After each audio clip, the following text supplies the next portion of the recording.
The Daily Caller has filed a lawsuit because Lori Lightfoot, Democrat mayor of Chicago, was banning white people from doing interviews. And while maybe not the biggest story of the day, because, Joe Biden is going to be printing $6 trillion, or he's proposing a $6 trillion spending budget, which will shatter records not seen since World War II, apparently. This is fighting back.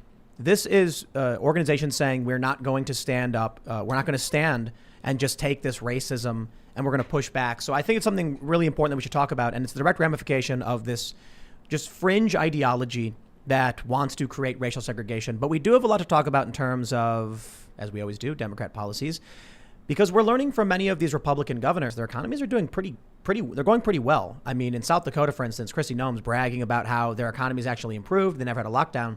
Then you look at the Democrat cities, and it's really, really bad. There's stories coming out talking about the homeless crisis. They're calling it a constant state of emergency. California, Venice, it is just a very serious homeless problem. New York seeing the exact same thing. It didn't work. Whatever it is they did didn't work. And clearly in New York, Cuomo killed all those people. So we know, it didn't work. And once again, Republicans are gloating because things are going well for them. And now we're learning that many people are fleeing Democrat cities, going to Republican areas. So there's a lot we're going to have to go through. Gas prices skyrocketing. People don't want jobs. But we'll start with fighting back and pushing back on the woke, racist cult stuff. And joining us today is Lauren Chen. Hello. Thank you so much for having me again. It's good to be back. Do you want to just give a quick introduction? Sure. So I am Lauren Chen, the artist formerly known as Roaming Millennial, if you've been following me for a while online, and I make videos on the internet complaining about a variety of different things, culture, politics, sometimes movies. Yeah. We it's a genre of complaining on the internet. It's exactly. Yeah. Commentariat. That's what I like to think of us as. Yeah. Ian. Oh, hi, Tim. Ian complains on the internet. Hello, Lauren. Thank you for having me. Yes, Ian Crossland here at iancrossland.net. Happy to be back. And Sour Patch Lids pushing the buttons in the corner for this lovely production with my pal Lauren. Before we get started, we have a really great sponsor. We have BioTrust MCT Keto Elevate Powder. This is medium chain triglycerides. They are creamy and delicious, and it's for the people who are wanting to do keto, doing the keto diet, or just wanting to eat healthier. Check this out. Go to eatrightandfeelwell.com. The link is in the description, and you can get 51% off while supplies last. They say the keto diet works wonders for boosting metabolism, elevating energy, and enhancing mental focus, but it's also incredibly difficult to follow. So now you can get many of the benefits of elevated ketone levels without doing keto. And this is the key to using this new keto breakthrough that is 4 times better than coconut oil, butter, or MCTs. This is the Keto Elevate Powder. In fact, Ian put some in his coffee just right now. It is creamy and delicious. It is. I'm actually really impressed with this stuff. It's really incredible. I've been trying to get rid of all that sugar, even though I have like a little soda. We got these Japanese sodas with much less sugar. I think that's really important. And I bought a bunch of keto cereal and keto cookies. Good. It's all really, really good. The technology is really improving on this stuff. So now I'm super excited. We just got tons of this because I'm going to throw it in everything. Yeah. I've been, and we have the collagen from these guys too. So again, go to eatrightandfeelwell.com, and they say you get a 60-day money-back guarantee. Keto Elevate provides your body only C8, the most ketogenic MCT in its purest form. That means it provides very fast and effective support for enhanced energy levels, healthy appetite management, enhanced mental clarity and focus, athletic performance. Keto Elevate is very gentle on your stomach. 5 grams of the highly sought after MCT C8 per scoop. Keto Elevate is the most advanced MCT powder on the market today. Free shipping on every order. And for every order today, BioTrust donates a nutritious meal to a hungry child in your honor through their partnership with NoKidHungry.org. To date, BioTrust has provided over 4.4 million meals to hungry kids. Please help BioTrust hit their goal of 5 million meals this year. Plus, this is the craziest thing. I always read this. You get free VIP live health and fitness coaching from BioTrust team of expert nutrition and health coaches for life with every order. And they have the new e-report. It's free. The top 14 ketogenic foods with every order. So if you're getting serious about your health, and you probably should be, you got to take responsibility for your health, feeling good, getting exercise, making your brain sharper. And this is one we can do. You can do it. So go to eatrightandfeelwell.com. Get your 51% off. And thank you to BioTrust for sponsoring the show. And don't forget, pop over to timcast.com. Become a member by clicking that big old members only button. And you get access to the exclusive members area. We're going to have a bonus segment coming up later tonight, so you're not going to want to miss it. And when you become a member, you're helping us build and do more. And we're gonna have to take over. We're gonna have to build something bigger than all of these mainstream media networks. As their ratings are in the gutter on TV, they They actually are doing really, really well on YouTube, and we need to combat that. So there's a couple other things you can do. First, let me just tell you, and you guys are going to be sad about this. Yes, CNN gets hundreds of millions of views per month. We get a tenth of that. Even Steven Crowder, one of the biggest conservative channels, CNN gets 5 times his traffic. You know what that means? That means you guys need to share this kind of content. You need to take these videos if you like it, if you believe in it, if you're listening on the podcast, word of mouth, because if every single person who watched shared this podcast, we would be bigger than CNN overnight. So if you want to support us, you can smash the like button, subscribe, and if you're listening on iTunes or Spotify, leave us a good review.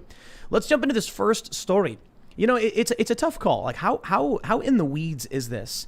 Daily Caller sues Chicago mayor for limiting interviews to people of color. Basically, anti-white racism. That's what Tulsi Gabbard said, one of the only politicians with the guts to actually call out this fringe insanity. The Hill reports the Daily Caller News Foundation and one of its reporters is suing Chicago Mayor Lori Lightfoot.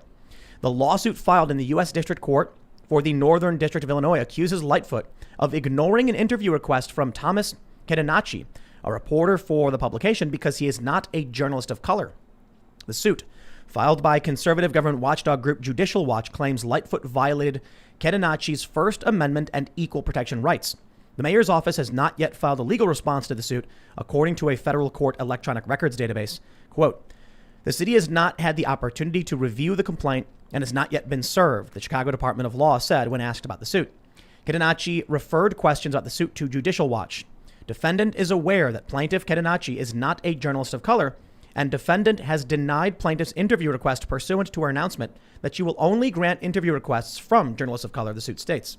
The lawsuit asks the court to force Lightfoot to give Kedenacci an interview and also pay the plaintiff's attorney's fees and litigation costs. I think it's a good thing. I think this is the kind of thing that people need to be doing more of. So far, it seems like now outside of the Daily Caller, James OKeefe and Veritas are the only ones who are really filing these lawsuits, challenging the insanity, but they're too often getting away with this stuff. Now, I also would like to point out the absurdity of, like, if he wins, he gets to interview Lori Lightfoot. So she'll just be like, screw you. I guess she'll pay for it. Why didn't she just say no? I don't want to talk to that guy. Why did she have to make it about race in the first place? Well, because she's racist. Yeah, exactly. But why did she keep it to herself? She tried to make this whole PR move where she was like, I will only be interviewing. I don't even think it's just POC. I think she said specifically black and brown, or like black and Latinx or whatever. I don't think she's including Asia. Sorry, Tim. We won't be interviewing Lori Lightfoot. Oh, no. She was trying to make it into this look how progressive thing I am. So that's why she didn't just say no. It's because it was part of she was trying to score woke points, and now she's being sued. So you get what you deserve. But this kind of stuff we're seeing in government is just, you know, I want to talk about this because we recently saw that other lawsuit where the guy, he sued Biden because Biden's doing this relief program for COVID, but not to white people. Right. And then there's another program where farmers can get like a debt repayment, but not to white people. Mm-hmm. So, you know what this is? You know what this seems to me? They found a way to enact their critical race theory agenda without going through the normal channels, because the normal channels would block them. They're still doing it. If they said, we want to take all of the wealth from white people and give it to non-white people and create a communist utopia and race at the system, it's not going to fly. But if they say, oh, you know, we're gonna help everyone get their business up and running, but we're only giving money to, you know, certain races, then they're doing some kind of, it's insane, ideological manipulation of the system for some kind of social outcome. Well, I mean, it's systemic racism. I support anyone who's suing on the grounds that the government is telling you aren't eligible for a certain benefit or whatever, specifically because of your race. And this is exactly what the left likes to talk about all the time, right? Systemically racist policies. They talk about things like redlining and Jim Crow, which, yes, were racist, but the answer to balance it out is not, you know, just throw in a little bit of anti-white racism to counteract the anti-black racism, and so then everything's okay. It's like, no, that's not the answer. Communism. It's increasingly, I mean, you know, a lot of people have mentioned like cultural Marxism and stuff, but I mean, you look at what's going on with the State Department. They're putting up these flags, the embassies or whatever. Yeah, BLM flags. BLM flags, pride flags. I'm like, those flags don't represent the country. It is a cult ideology is absolutely ingrained in our government right now. And I don't know how you get that out. That's an ideological stink. Lawsuits is good. Filing a suit. I don't think, you know, in the end, him getting an interview will really change anything. but pushing back against the racism is important. Well, and I think half of the battle is really just awareness, because for the longest time, I would say at least the past 4 or 5 years, this kind of stuff has been brewing and most people didn't know about it, right? The normies, the everyday people who aren't really politically engaged. And if we look at what's happening with all of these different states banning CRT in schools, Lydia and I were talking about this earlier, the only reason why that's happening now versus a couple years ago when it started is because now parents actually know about it, because they were doing Zoom classes from home with their kids and they were actually looking over the material maybe for the first time. So it's like with this Lori Lightfoot thing, the lawsuit is important because at least now the people in Chicago will know, like, hang on, my mayor thinks this is a good idea. Like, what? I don't think anyone's gonna care a whole lot. I just think this could set precedent. There's some pushback, but for the schools, I mean, think about what that means. For years, for a generation, parents never paid attention to what they're, ask your kid, what did you learn in school today? Yeah. I remember when I came back from school when I was a little kid, it's like, what did you learn? I was like, I learned about, when I was a little kid, my mom, she was very progressive for this generation. I come back from school and she asked me what I learned. And I mentioned something about Christopher Columbus, 1492, sailing the ocean blue. He discovered America. My mom was like, there were already people here. And I was like, yeah. It's like, yeah, the Native Americans. I was like, yeah. She's like, so they discovered America. And I was like, oh. Did she tell you about Leif Erikson? Yep. The Viking? That's right. That always blew my mind. So it's like I never understood why schools were always lying. But here's I guess I'm lucky. I have a parent who asks me what was going on in school, and then she can give me better information. Today, parents don't care. They're not raising their kids. And it's insidious. It's like it's slid in. To be honest, I don't know because I haven't been to school in a while. But I would imagine that it's slid into, like, it's not what they're teaching. It's just part of, like, the base of what's being taught. Like they'll put it in the book in the I don't know. I haven't been to school in a while, but I imagine that it's not like the overt lesson every time. It's just kind of it's worse than that. So I saw this one math problem. So remember, you used to get the, like, train leaves New York traveling at 65 miles an hour. Another train leaves traveling at whatever miles per hour. So I saw one where it was like, Jamal is a black man who gets stopped by police 17 times in 1 week. And Rick is a white man who gets stopped by 7 times. What percentage of the police stops were... No, seriously, that's the kind of stuff. So it's part of the ideology. It's to have it be every facet of their understanding of the world. I think, I'm hoping kids reject this kind of stuff. Because when I was a little kid, I rebelled. Kids rebel, and I hopefully the institutionalization of the cult actually makes younger people reject it. But imagine how creepy it's going to be when, look, man, somebody posted on Reddit. It was like a meme where it's like, kid, I'm 10 years old. And you're like, so what? It's like, I was born in 2011. And you're like, gross. Oh man. I don't like that. Wow. Yeah. Like, you're talking to someone who was born in 2014 and people are like, what year is it? Wow, time flies. Oh. Yeah. So in 20 years from today, you're going to have people in Congress who are raised on all of this stuff, ingrained in their minds, and their worldview will be absolute racism. Well, I mean, that's why it's important. I think that they're actually doing something to address it. Banning it. And I was just seeing there was this little Twitter skirmish between Michael Malice, who I'm a huge fan of, and I think Kathy Young. There are people arguing that you don't really support free speech if you want to ban CRT from schools. And it's like, was that Kathy Young saying that? I think she was on the side of the person who didn't want it to be banned, right? Who was saying, like, well, the right are just SJWs too because they're trying to ban this. Isn't it funny how she always does that? Yeah, I thought so a little bit. I've interviewed her before, and it was about something that I was on her side of, but I don't see how you can compare not wanting to fund what is obviously an ideological, like, bent for young children with trying to cancel people or being an SJW. When they used to complain about, and they still do, especially if you go on Reddit, religion in schools. Right. It's like, yes, get the ideology out of the education. Now it's the left putting an ideology into education, and we're still saying, no, you shouldn't do that. But these people are acting like that's acceptable and that should be done. Right, and I don't think they see the difference. It's like no one on the right now in mainstream is arguing that there should be, Christian-funded education mandatory in all schools. Because I think America has accepted that they don't want to do that. But when it comes to CRT and the left's ideology, for some reason, well, that should fall under free speech. It's like, no, like you were saying, if we're getting ideology out, it should be all ideologies. Someone needs to start the church of critical theory. That way it's a religion now. Like, someone filed the paperwork and now you can't have it in schools. Yeah. They don't even bother with trying to get it banned. But a bunch of states are banning it, so I guess it's a good thing. I don't know. I feel a bit nihilistic on it. You're a bit pessimistic. Like, oh, here we go again. It's just going to keep happening. That's how I felt last night. If you get to the kids, you brainwash the kids that you can then you don't even see the results for 20 years or 15 years. That's the problem. We don't realize the damage we're doing. No, they do. Well, Yeah, they like it. they don't that's think the of it plan. as damage. Yeah, they think The of it people as that- victory, winning. Changing. Isn't it amazing? Remember when that Republican lady was like, she I'm not going to quote her.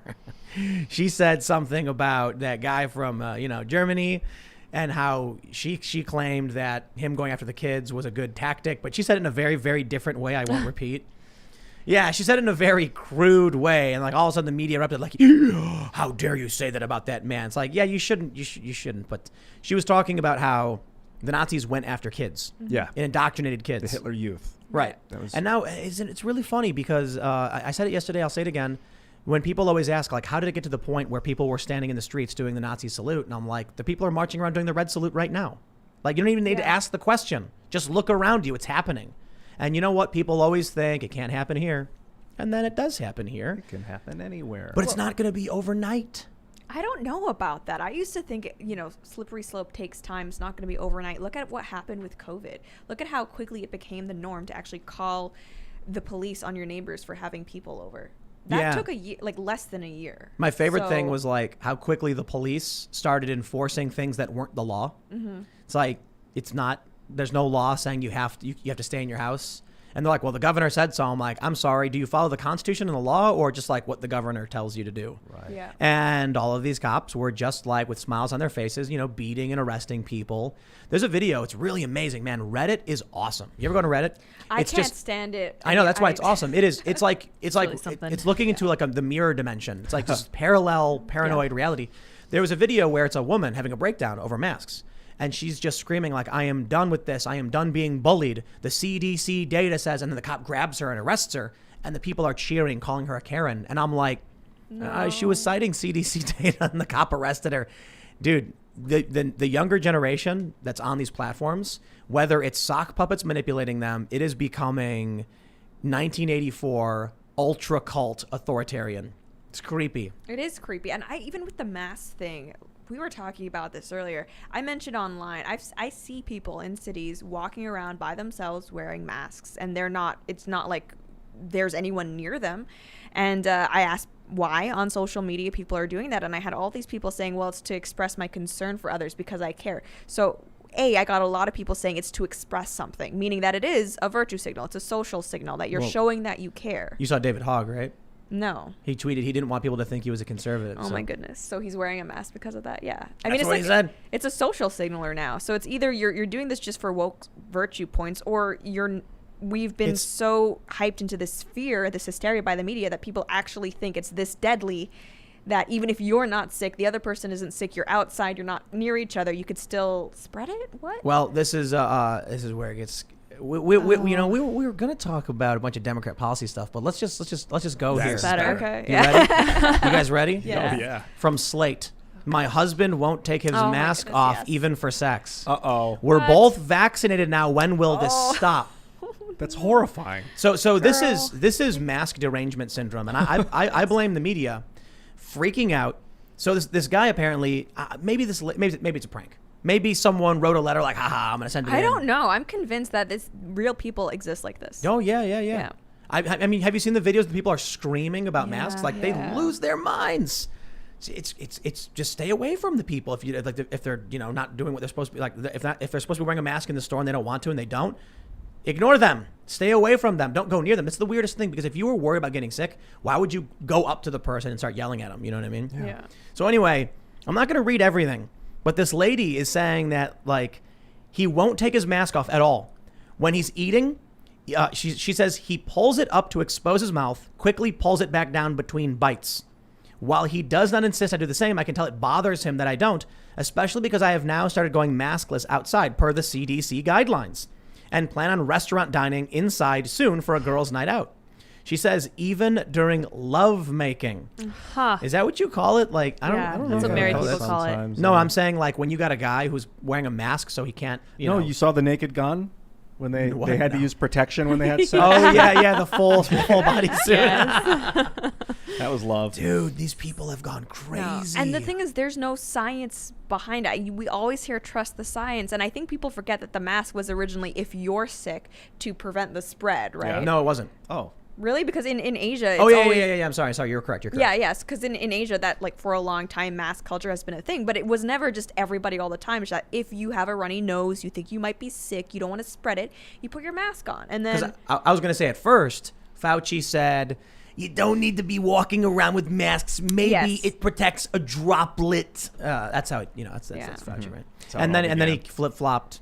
and then everyone needs to wear masks all the time. And it was really funny because conservatives in the beginning were the ones wearing masks. Yes, yeah, I remember that. There was one point I was Dude. in LA and I had the N95 mask, and those it protects you from breathing things in, filters it, but then when you breathe out, it just breathes out. That's right. So it doesn't protect you from the droplets of It Fauci. doesn't protect others. Yeah. But that was the whole point of masks. But people didn't know and didn't care because they would just see me and they'd be like, "Oh, he's got a mask on." Well, they big deal. then banned them and like neck gaiters and all that stuff. But man, But it was like the psychology of it was more important than what they were actually doing. That was what I noticed. I just gotta say, I remember when this first was going down, like when everything was starting, and I had a bunch of people on the right messaging me like, "Get masks now! You're gonna want to wear them." And then it's like this weird thing started to happen where it started to Reversal, flip, yeah. and I'm just like, that's hardcore tribalism. People were like, wear masks, then they were like, conservatives all of a sudden decided not to wear them. I don't think it's tribalism. I think it's just being contrary. I think that's all there is to it. Good or bad. They're Right. just no. It's tribal. Absolutely not. It's tribalism. You think it's tribal? Yeah, the conservatives are anti-establishment and wanted to be contrarian. Yeah. So they decided now all of a sudden they were going to defy the orders. When Fauci was saying don't, they were like, "You're crazy," and they went and bought masks. And then once it switched, and all of a sudden like Trump didn't wear a mask, I guess all of a sudden everyone's like, "Bah." It's just the weirdest thing. Well, I mean, I think it's interesting to see how this has unfolded with the evolving knowledge we've had about COVID. Because I remember when stuff first started happening, I didn't go out because I was scared. My dad's immunocompromised and things like that. And we were getting crazy footage out of Wuhan, like people like collapsing in the streets. It was insane.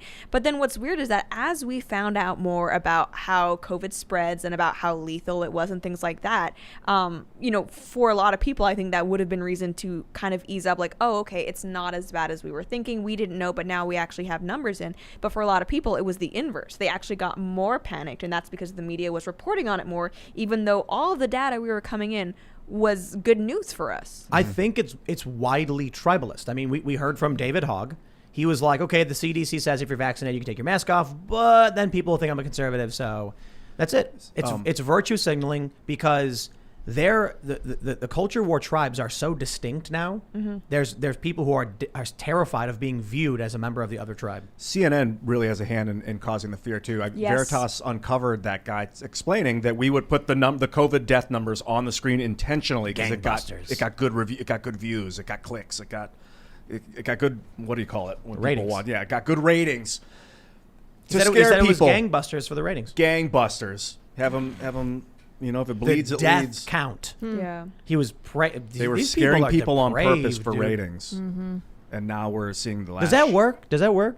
You like Yeah. scaring people? Well, it worked for them. works. It gets ratings, but it actually destroys society in the process. Yeah. So, is that working? I don't know. Yeah. So I could say something like, viewers, there's vampires. Oh no! Oh, and there's zombies and werewolves. They're everywhere.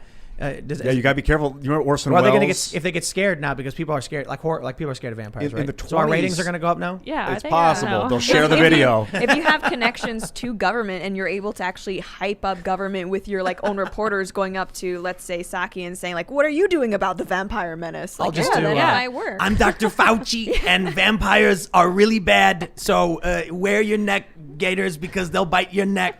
I think in the 20s, War of the Worlds, Orson Welles, he had a radio show with his Yeah. theater group, Yeah. and they did this radio show called War of the Worlds where they were like, aliens are attacking, and then people thought it was real. So I've heard that some people were killing themselves because they were don't thought know. it was the end of the world. Wow. But people were going out in the street and looking up in the sky for the I aliens. think it's an urban legend. It That could people be. thought it was real? I don't know how to confirm Ian, it. I'll tell you what is real. Israel. Israel. Well, yes. Where are we no, going? no, no, We're going to this. no. Uh-oh, look at the chat. We got derailed. A guy and a woman who are about to get are they married or whatever? I Oh, think- this Yeah, is a they're great married. story. Yeah, husband. yeah, and wife. married. They're on the verge of divorce because he won't take his mask off during Wow. sex. Did And she so the say that? lady actually tells her, the prudence or whatever, responds with take him to therapy, Yes. and then if he doesn't respond, leave him. What are you supposed to do? Yeah. Dude, that's creepy. No, but that's not anything to do with actual COVID. Like, COVID is not the problem here. There's something underlying that. And I think it's so true for all of these other authoritarians who are crazy and obsessive about this. It's not really about the pandemic because the numbers don't support it. I think it's a form of social control. It's media derangement syndrome, but you know what I find fascinating is that it's a sorting algorithm essentially, right?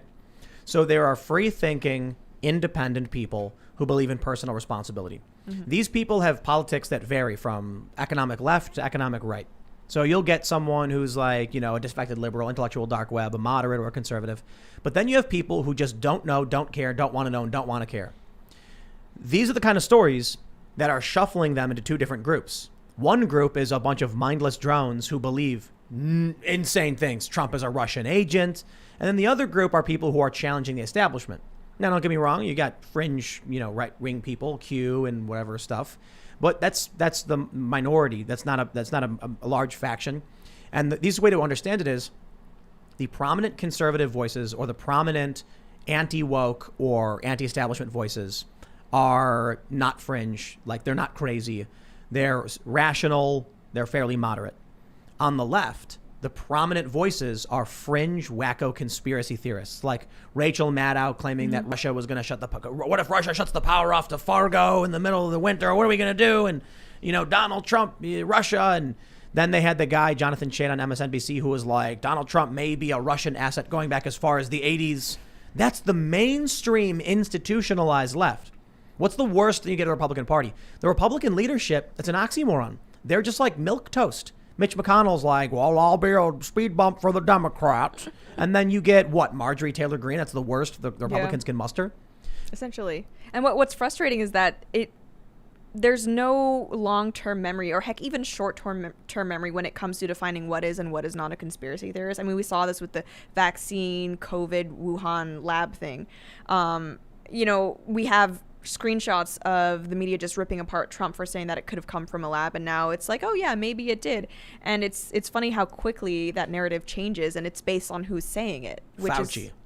Fauci comes out and he says he's not entirely convinced that that COVID was naturally occurring, and now all of a sudden all of these stories are being just flipped. And think about how insane that is, because I'll tell you, headlines change because they realize they were wrong. That means every link that used the headline now has the incorrect headline. That doesn't change. You go on Reddit and look up the archives, look up the rankings, and you'll see a story that says Trump pushes debunked conspiracy. You click it, and then it says, you know, update. This is actually, you know, like plausible. Actually maybe. Yeah. Maybe it so is true. You look at Wikipedia. How many articles exist right now on Wikipedia that say things and use those stories as references that have now been changed? See, the Wikipedia editors aren't going to go back to a bunch of these articles, some which may be obscure, and change all them. So there you go. The whole system is fried from this insanity. And I don't know what it is. I can tell you that we used to have journalists that, I guess, competed with each other, but now they all walk in lockstep. And it's all about social acceptance.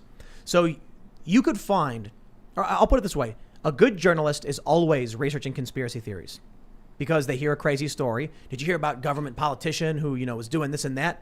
And imagine, you know, you go back to the Watergate. Imagine if someone came out and was like, oh, Richard Nixon is doing this, that, and whatever. Oh, that's a conspiracy theory. Oh, you're nuts. I'm not going to bother investigating that. Could you imagine if that's how journalism was back then? At least I did something about it. Well, they don't really investigate things anymore. I mean, one of the only investigative journalists is James O'Keefe. Now it seems like journalists just go on Twitter, retweet each other, talk to each other, and there's no actual, like, first-hand probing or investigating, unless it's like, you know, doxing some grandma who voted for Trump in 2016 because the Russian Facebook ads. Yeah, going to her house. Exactly. And then James O'Keefe is the one who gets banned because when, you know, he does something similar. It's interesting about Veritas because I think James is very obviously conservative, but it's clear that, you know, the things he's active about are much more about honesty in journalism and in corporations, because he's not doing stories for the most part that are benefiting some kind of Republican agenda in terms of taxes or pro-life. It's usually like, we caught someone lying. We got Facebook's manipulating. It does benefit conservatives because conservatives are getting censored for sure. Maybe that's just where conservatives are at right now. But you look at Vox and the New York Times, and they want a political agenda. They want a hard outcome. They specifically want what the Democrat wants, or they're just willing to say whatever they have to say to fit in with Democrats. I think it has a lot to do with social media. I think it has a lot to do with urban centers, monopolizing journalism, basically. So the people who work at the New York Times want to fit in. Mm-hmm. So what do? Sitting down at the bar, and they're in the back of their Brooklyn, speakeasy, whatever. And then one person says something, and the other person just says, whatever you say, tell me what to say, and I'll say it because I want to fit in. The fitting in thing's disturbing. It does suck to not fit in, especially, ostracization could lead to death back in the ancient world if you're thrown out of the city, but... And unemployment nowadays. Right, and being canceled off the internet. It's pretty rough, but still, falling in line to a corrupt system seems way more dangerous than losing access to it. I would rather sleep in a bin, in a dumpster, than live on my knees for these people. Yeah, you got to at some point. Why? I did that with the entertainment industry in Hollywood. It was so gross. I could have been easily a millionaire. I was making, good money as working commercials in LA and just... Think about the absolute insanity that is the policies being pushed by these Democratic politicians, how they keep making things worse, but people just are scared of not fitting in. So it's absolute mob mentality, right? You get the story of lynchings, you get the story of people marching with pitchforks and torches. They get wrapped up in the mob and they just do what the mob does, and this is no different. Twitter, for instance, is a constant mob. Yeah. It is all mob mentality. It's people piling on so people join in because they want to fit in and they're scared. So what ends up happening? New York City, right? It's horrible, horrifying. Yes. We have the story: homelessness, mental illness, crime is skyrocketing. Locals and tourists believe the town has lost its essence. Some of these photos, I don't even know if I can show you because New York is bad. Like, there's a woman a mentally ill homeless man is seen laying in the street blocking traffic in Times Square. Whoa. You look at Venice. This is brutal. Constant emergency zone. Calls for change mount as homeless encampment fills Venice boardwalk. Crime increases. Wow. Imagine after watching all of this. Imagine after watching what happened in Portland with, constant riots, fire bombs. People are like, well, but I don't want people to think I'm a Trump supporter. So I'll vote for the Democrat again. Yeah. And I think what's really shocking is that a lot of the people who are in these areas, these urban areas like New York, they've been there for so long, they think it's normal. I remember last time I was in LA, I was talking to someone who was from LA, and she asked, so are you going to be moving down here? And I said, I don't think I could, frankly. And she's like, oh, really? Why not? And I was like, well, there's a lot of poverty, there's a lot of crime, a lot of homelessness. And she was like, what, really? And it's like, yeah. And even just recently, Yep. I was in New York with Sean, actual Justice Warrior, and he was driving us through the city, and we were asking him, so is this a good area? Is this a good area? And I remember, we would be driving somewhere, and he was like, yeah, this is a really nice area. And Liam and my husband would look at each other and back, it does not look like a nice area. And that's just, I think a lot of people are desensitized to, seeing stuff. We saw a drug deal on the side of the street, biggest rat I've ever seen in my life, but that's normal for them. So for these people who have been No living... offense. No, a little bit of offense. That's bad. Yeah, that's not good. Yeah. For these people who have been living in these cities for the past year, their frogs boiling. Mm-hmm. They don't realize the temperature is escalating. There's every day another homeless tent, every day another crime, a mugging, and now they're used to it. And I know this from experience because, living in Chicago, I remember when I leave Chicago, I'm like, wow, carjackings and shootings are a rare thing, huh? Mm-hmm. It's well, not when you're in Chicago. You just once a month or at least you hear gunshots going out, and you hear a story about a murder, 800 murders per year. So you're getting a couple murders per day. That's living life. So when you live there, you're desensitized to all this. So the people who are living in New York, and there's crime and there's escalating mental illness and problems, and benefits are worse, the train service is worse, it's just normal. Yeah. Every day they add one more grain of sand to that heap, and eventually the city's trash, and people just live in it. LA, though, people are noticing. My friends in LA are posting about it. I'm like, dude, you'll see under the underpass, there's just tents, way more. I was there in 2010. I was in Venice. I lived in Navy and Pacific right on the beach, a block from the beach. And they had passed legislation right around that time that they could no longer camp overnight in the parking lot. They were all bringing their RVs in and just living there in the parking lot. So eventually they had to leave and come back. Still pretty rare. And it was to the point where if you wanted to park on 5th Street in Venice and then walk to the beach, you're better off parking in front of some homeless tents because they'll be hey, and they'll watch your car for you. And you come back and they're super cool. But, like anything, if it gets overpopulated, it can become very, very dangerous. So here's two things are happening, right? We got a bunch of Republicans. They're all gloating. They're like, you know that GIF of who is it? It's the Godfather or whatever. Yeah. Where they're like all laughing and he's smoking. Yeah, a cigar. that's yes, in The Godfather. Yeah, that's the Republican governors right now. So we have this story. Red state governors tell Hannity Town Hall how harsh lockdowns in liberal states have turned Democrat voters into Republicans who have fled and are now boosting their economies. Cool. Yeah. The Democrats, I think, I can only imagine, wanted to destroy their cities. Well, it's hard to imagine people who are in these cities and who see everything getting worse, like, the economy, crime, and all that stuff. And these places that have been under the same control for decades, if not generations. And it's like, if you look at the state of things now, who do you have to blame, right? I mean, it's been the same people in power. So if you're one of those residents and you're still voting for those same people, I mean, I've got a question, like, why, right? That's insanity. Just doing the same thing, keeping the same party, same people in power, and expecting it to be different. I kind of like, I forget who it was, maybe Kanye, when it was talking about like Brexit and voting for Trump. It's like, what do you have to lose by trying something different if you're in one of those situations where, like Baltimore or Detroit, you've kind of been sold out and just completely forgotten about? Why not at least try to change stuff up? Democracy doesn't work, does it? You know my thoughts on this. What are your thoughts? My thoughts are, I prefer individual liberty over democracy, and they're not always in opposition to each other, but they are not synonymous like I think Democrats often paint them as being. And I do, service guarantees citizenship. I think there's better metrics of measuring the effectiveness and fairness of government rather than everybody gets a say.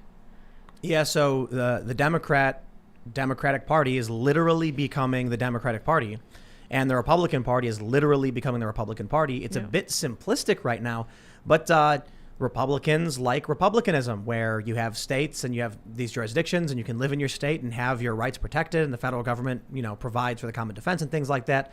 And then you have the Democratic Party, which wants everyone to vote all the time, no matter how old you are, and then just get a majority rule on things. Yeah. The ancient Greeks had two parties, primarily the democracy party and the oligarchy party. And it seems like we might still have that with the Democrats and the Republicans, although they're both a little more like it's all funneling through a republic now. There is no like mob rule, but we still have like the Democrats and the oligarchs. It's all mob rule. What do you mean? Well, we have the republic in the Senate, basically, is supposed to like be a stopgap to the mob rule and say... Yeah, and that's true. That does...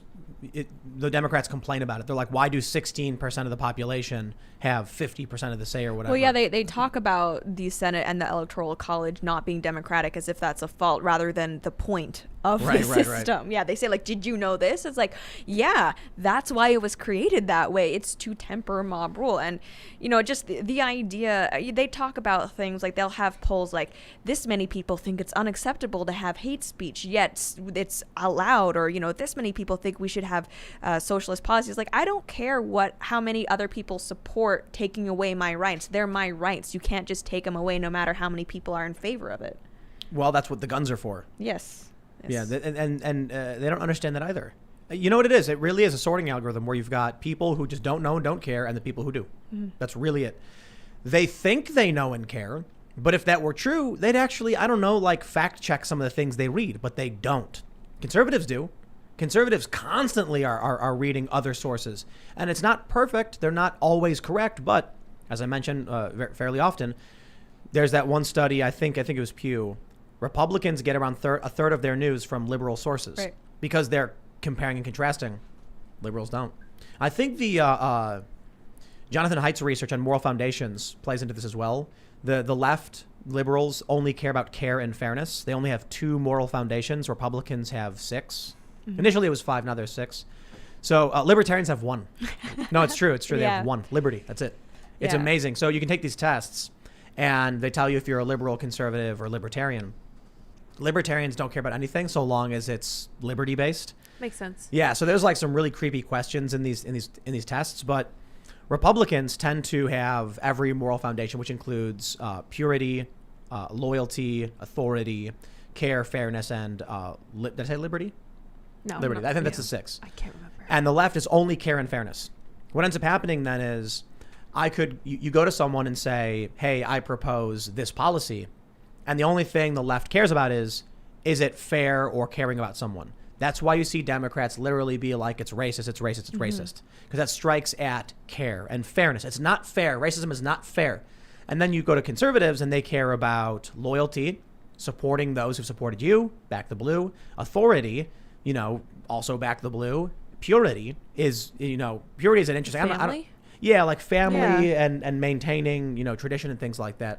The left doesn't care about any of that. This is my problem with fairness, this idea of fairness. If there's two people and you have one sandwich, what's fair? You split it in half and give each person half. What if one of those people is super hungry, the other one's totally full? What's fair? You still split it in half and give them each, and this guy can't even eat it, so he throws it away? Or do you give the entire sandwich to the hungry person? And then you have to make that judgment call of what's fair, and you have to believe that they're telling the truth, that they're actually hungry. I'll tell you, it's simple. You take the sandwich for yourself and you kill both. That's communism. Fairness. Yeah. Yes. No, but that's and communism's the most fair, right? Yeah. Well, usually. Boom. Yeah. And that's fair. a great Solved. point when it also comes to things like wealth redistribution, like the communism. Is it fair? And I think the answer is no. But is it fair that someone who works all day gets the same amount of money as someone who didn't work at all? Like, is that fair? I would say no. And there's this sense of like almost equity that they equate with fairness, and they equate that with justice. But I don't think that's fairness at all. I think we have different definitions of what's fair. Except like when it's in a family and it's like a young kid that can't work, and then the parent does all the work and provides equal for everybody. But I think there are people who are communists and socialists who see everybody who isn't willing to work or incapable as a child, and we even saw that as like one of the drafts of the Green New Deal, that even people who did not want to work would be provided for. Here's the philosophical question. Ian, if you saw a beautiful, rare butterfly flapping around doing its thing, and then it got stuck in a spider's web, would you free it? No. Why not? I don't know. It's not really my place. Would you free it? No, I don't like bugs. I don't care if general. it's a butterfly. Yeah, the It trash dies. take care of the trash. I wouldn't. Why not? Spiders got to eat. Yeah, it's Yeah. true. This is just this. be What my am I? Who do I condemn? The spider or the Now, butterfly? if you were caught in a big spider web, I would free you. right, because Unless it was like a Lord of the Rings thing, Yeah. in which case But I it's might like, wrong. Agreed. yeah. No, I'd no, still but free you can use the what is it? The light of Elendria, what is something? yeah, the light Yeah. of the last light of the elves or Okay, whatever. that's what I'd Elendil? do, Yeah, I Yeah. don't remember. There you go, and then you'd scare the spider away. I'd cut it away and I'd scream, Yeah. pull you down and spider. carry you off on my shoulder. That's right. It's interesting. So I went out and I gathered a bunch of cicadas, right? Because they're everywhere. And I like in 10 minutes had 40 of them, and I just dumped them in the chicken city. And the chickens just run up and start just mashing their faces into them, and they're eating them like crazy. And I thought about like how brutal it was that these things spend their lives, 17 years of their lives, growing and getting ready to just get that chance to reproduce. And I took that away from them. I do think, however, I'm helping, because the smart cicadas, when I got close, would They fly left, away, yeah. and the dumb ones Oh, yeah, you would were just saying, that's evolution. That's right. Yeah. yeah, You're yep. contributing to the gene pool. But that's kind of scary, because then you're contributing to some sort of like super cicada Super race. cicada. that Well, might actually, challenge no. us Like for when it's supremacy. like part of the antibiotics. It means that the Yes. next round of cicadas will avoid people. I know, but Oh. well, maybe avoid them to the point where you can't hear them. That That'd would be nice, good. right? No, they're too loud. Anyway, the getting point louder. is, this is an important philosophical question, because a lot of people who only care about care and fairness would be like, oh, you've got to free the butterfly, because butterflies are pretty and spiders are gross and nasty, ew, icky. So it's a very childish way of looking at things. Sure, I mean, I actually like spiders way better than butterflies. Almost I would catch superficial. the butterfly and throw it in the spider's Oh, web. whoa, okay. Like I'm kidding. it seems like superficial, like this idea of fairness. I mean, obviously, if someone's starving, it's not superficial, but it kind of is. I mean, it's not, obviously, because when it comes to the human's life and a human's death, that's not superficial. Let's stop for a second. Ian, you mentioned the sandwich thing, right? Yeah. All right, so one person's starving and one person's not starving. Why is the person starving? Exactly. So what if the person's starving because he's been sleeping all day, Right. and he doesn't work, and he's a misanthrope, and the other guy who's not starving made the sandwich, and he's not starving because he makes sandwiches, and then what, you take it away from him and give it to somebody who's not contributing? This is the big challenge we face, because, as you mentioned, Ian, you would save me from the giant spider web. I would. Bless your heart. Oh. However, there's big questions about that, because humans obviously want to save humans, because we're all humans. We care about each Right. other.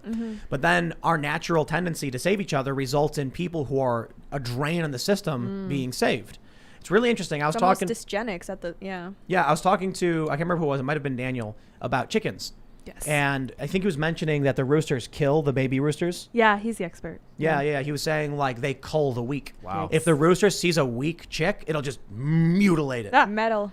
Yeah, Yeah. super metal. And it's like, because the idea is it's trying to make sure that the flock stays strong. We don't do that anymore. We coddle the weak. Anymore? Yeah. Well, used I to? mean, like, look War. at Sparta, war. I mean, just Yeah. in general, we didn't have the social systems to take care of people the way that we did. I mean, also, we didn't have the medicine. So it's like, Darwinism, if you screwed up, you were going to die. But now medicine and technology and society in general has advanced to the point where we are able to keep the people who would have been killed off long ago just around. Idiocracy. Yes. So you guys have seen Idiocracy, right? Yeah. Only Yes. parts of it. I haven't. So Mike Judge, genius. Yeah. It's where they state in the beginning of the movie, it used to be the strongest would survive, but because of human technology now, those who reproduced the most were being rewarded by evolution. And I think what he missed in that, sort of, I mean, obviously the idea is that stupid people reproduce more than the smarter Which people. is true. But what he missed also was just in general, people with a variety of ailments and weaknesses. And, I mean no disrespect because, I mean, people want to live. You know what I mean? I get that. We're humans. We care about each other. So that's a very important philosophical question that gets into very dangerous territory. But I think so long as you maintain libertarian values and just say, look, I'll do my thing, you do yours, we're probably better off. But there's a very deep philosophical question there. If you see somebody who is like their leg is broken and there's like a wolf running towards them, do you say, oh, well, the strong must survive, or do you help save the person? If the person's got like a genetic deformity in their leg and a wolf is running, do you say, oh, well, the strong survive, or do you save the person? Humans, I think, and this is good, default towards saving people. And it's unfortunate for us because in the long term, it's will probably have a negative impact to a certain degree. Well, and it's not just that. It is like you were saying about Idiocracy, the fact that not only are we trying to save everybody, but it's almost like the people who are the smartest and who would have potentially the most to contribute, they tend toward nihilism nowadays because of, economy, politics, lack of spirituality, whatever, and they're less likely to reproduce. So then that is dysgenic. It's like if you look at women, the more educated a woman is, the less likely she is to have children, and the fewer children she is. So it's not looking great for the long-term survival of our species. Yeah, and I think what ends up happening is you're going to get people who are very powerful, wealthy industrialists who are going to use their influence and power to say, you know what, we're going to intervene and we're going to force humans to do something. I mean, you look at how we treat hogs and deer when they get overpopulated. Humans have no problem getting in a helicopter with some high-powered rifles and then hunting down those hogs. Like they do this, legit, crazy. When there's like an overpopulation of feral hogs, they go and they cull them. They do the same thing with deer. We have deer season for a reason, too many of them. And then we get turkey season, too many of them.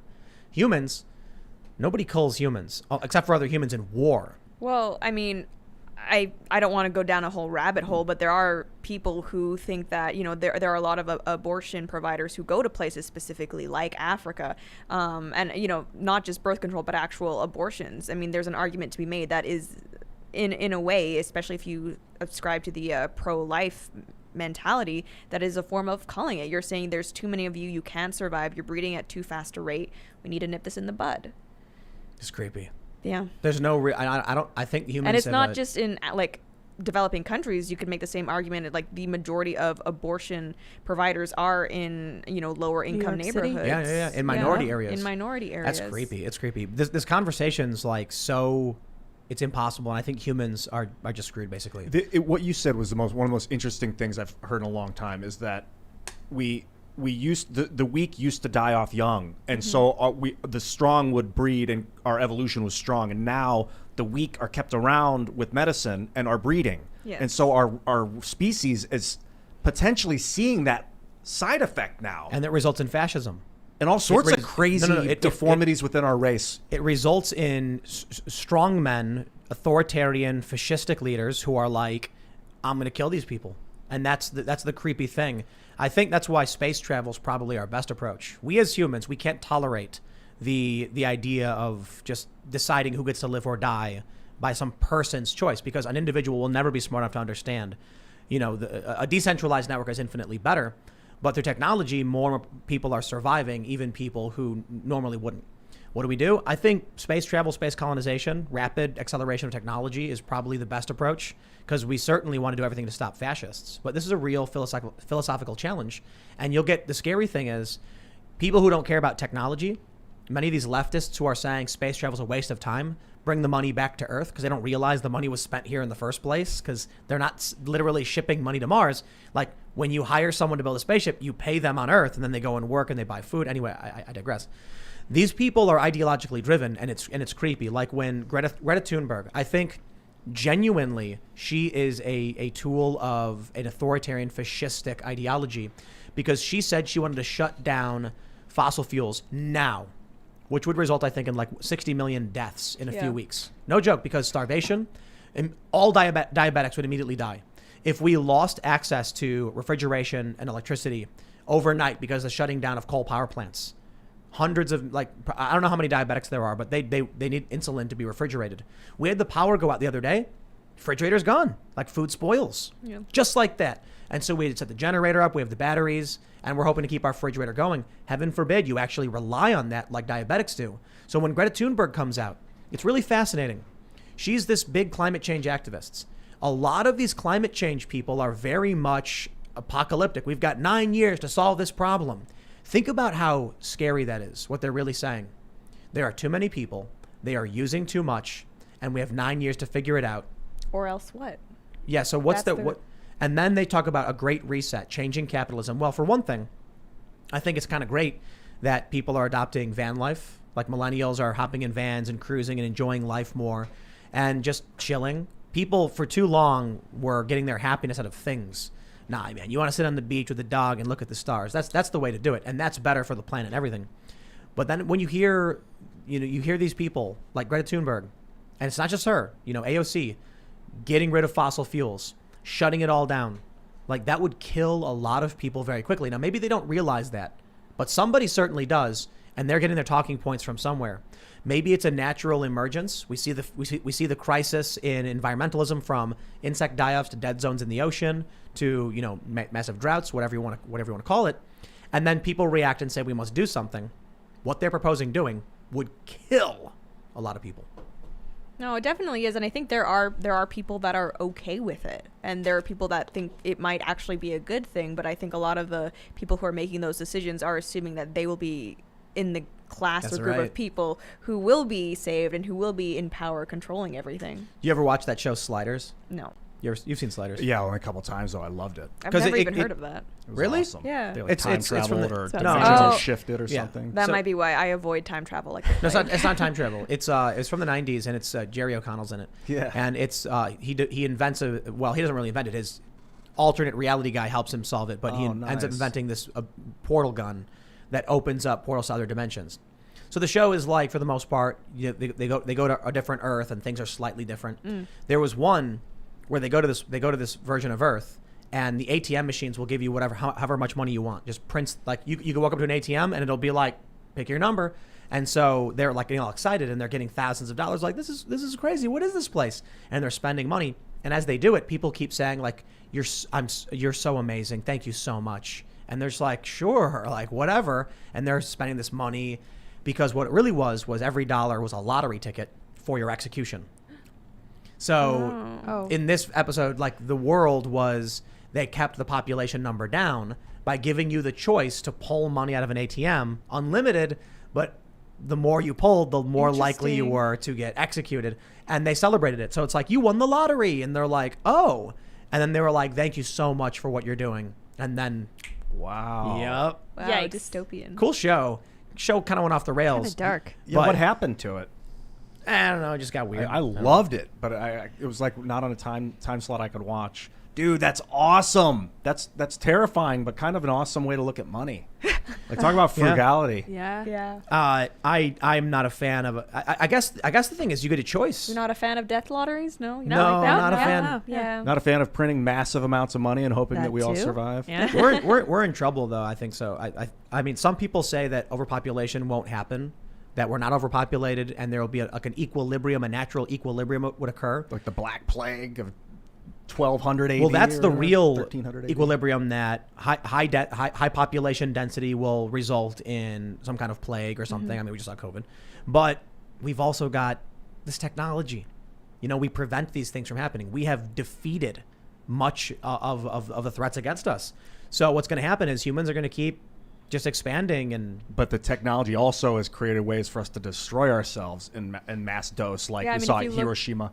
Or even just things like obesity. As we've become more prosperous, we're actually now eating ourselves to death in large numbers, which is, I mean, you see that in now China. You never used to see, fat people in mainland China, but now there's a growing middle class, and with that prosperity comes chubby little So children. we're creating a plague, which is called obesity. yeah, exactly, through our prosperity. And so is the Great Reset a good thing? no. Why not? Because the people who are controlling it are doing it with nefarious decides? purposes. So I'm not against the idea of a societal reset, so to speak, a changing of the paradigm or whatever. I agree with Michael Malice, national divorce. Some people would call that a reset. But, when we talk about the whole Build Back Better UN agenda, whatever, if you're into Alex Jones, I mean, that's referring to a specific number and group of people with a specific agenda. The Great Reset is real. The World Economic Forum has proposed it. They're Yeah. very woke. The Davos group wants these things to happen. These people are very much concerned about climate change, and very much so they want people to stop consuming, to eat the bugs, and to live in vans. Yeah, So this is the interesting thing about the Great Reset. I see a lot of people say, "I will not eat the bugs. I will not live in the pod." I'll And- eat the bugs. I won't live in the pod. Yeah, there you go. I'm okay with the bugs. I'll eat the bugs and live in the pod. I'm if you, get to choose the pod.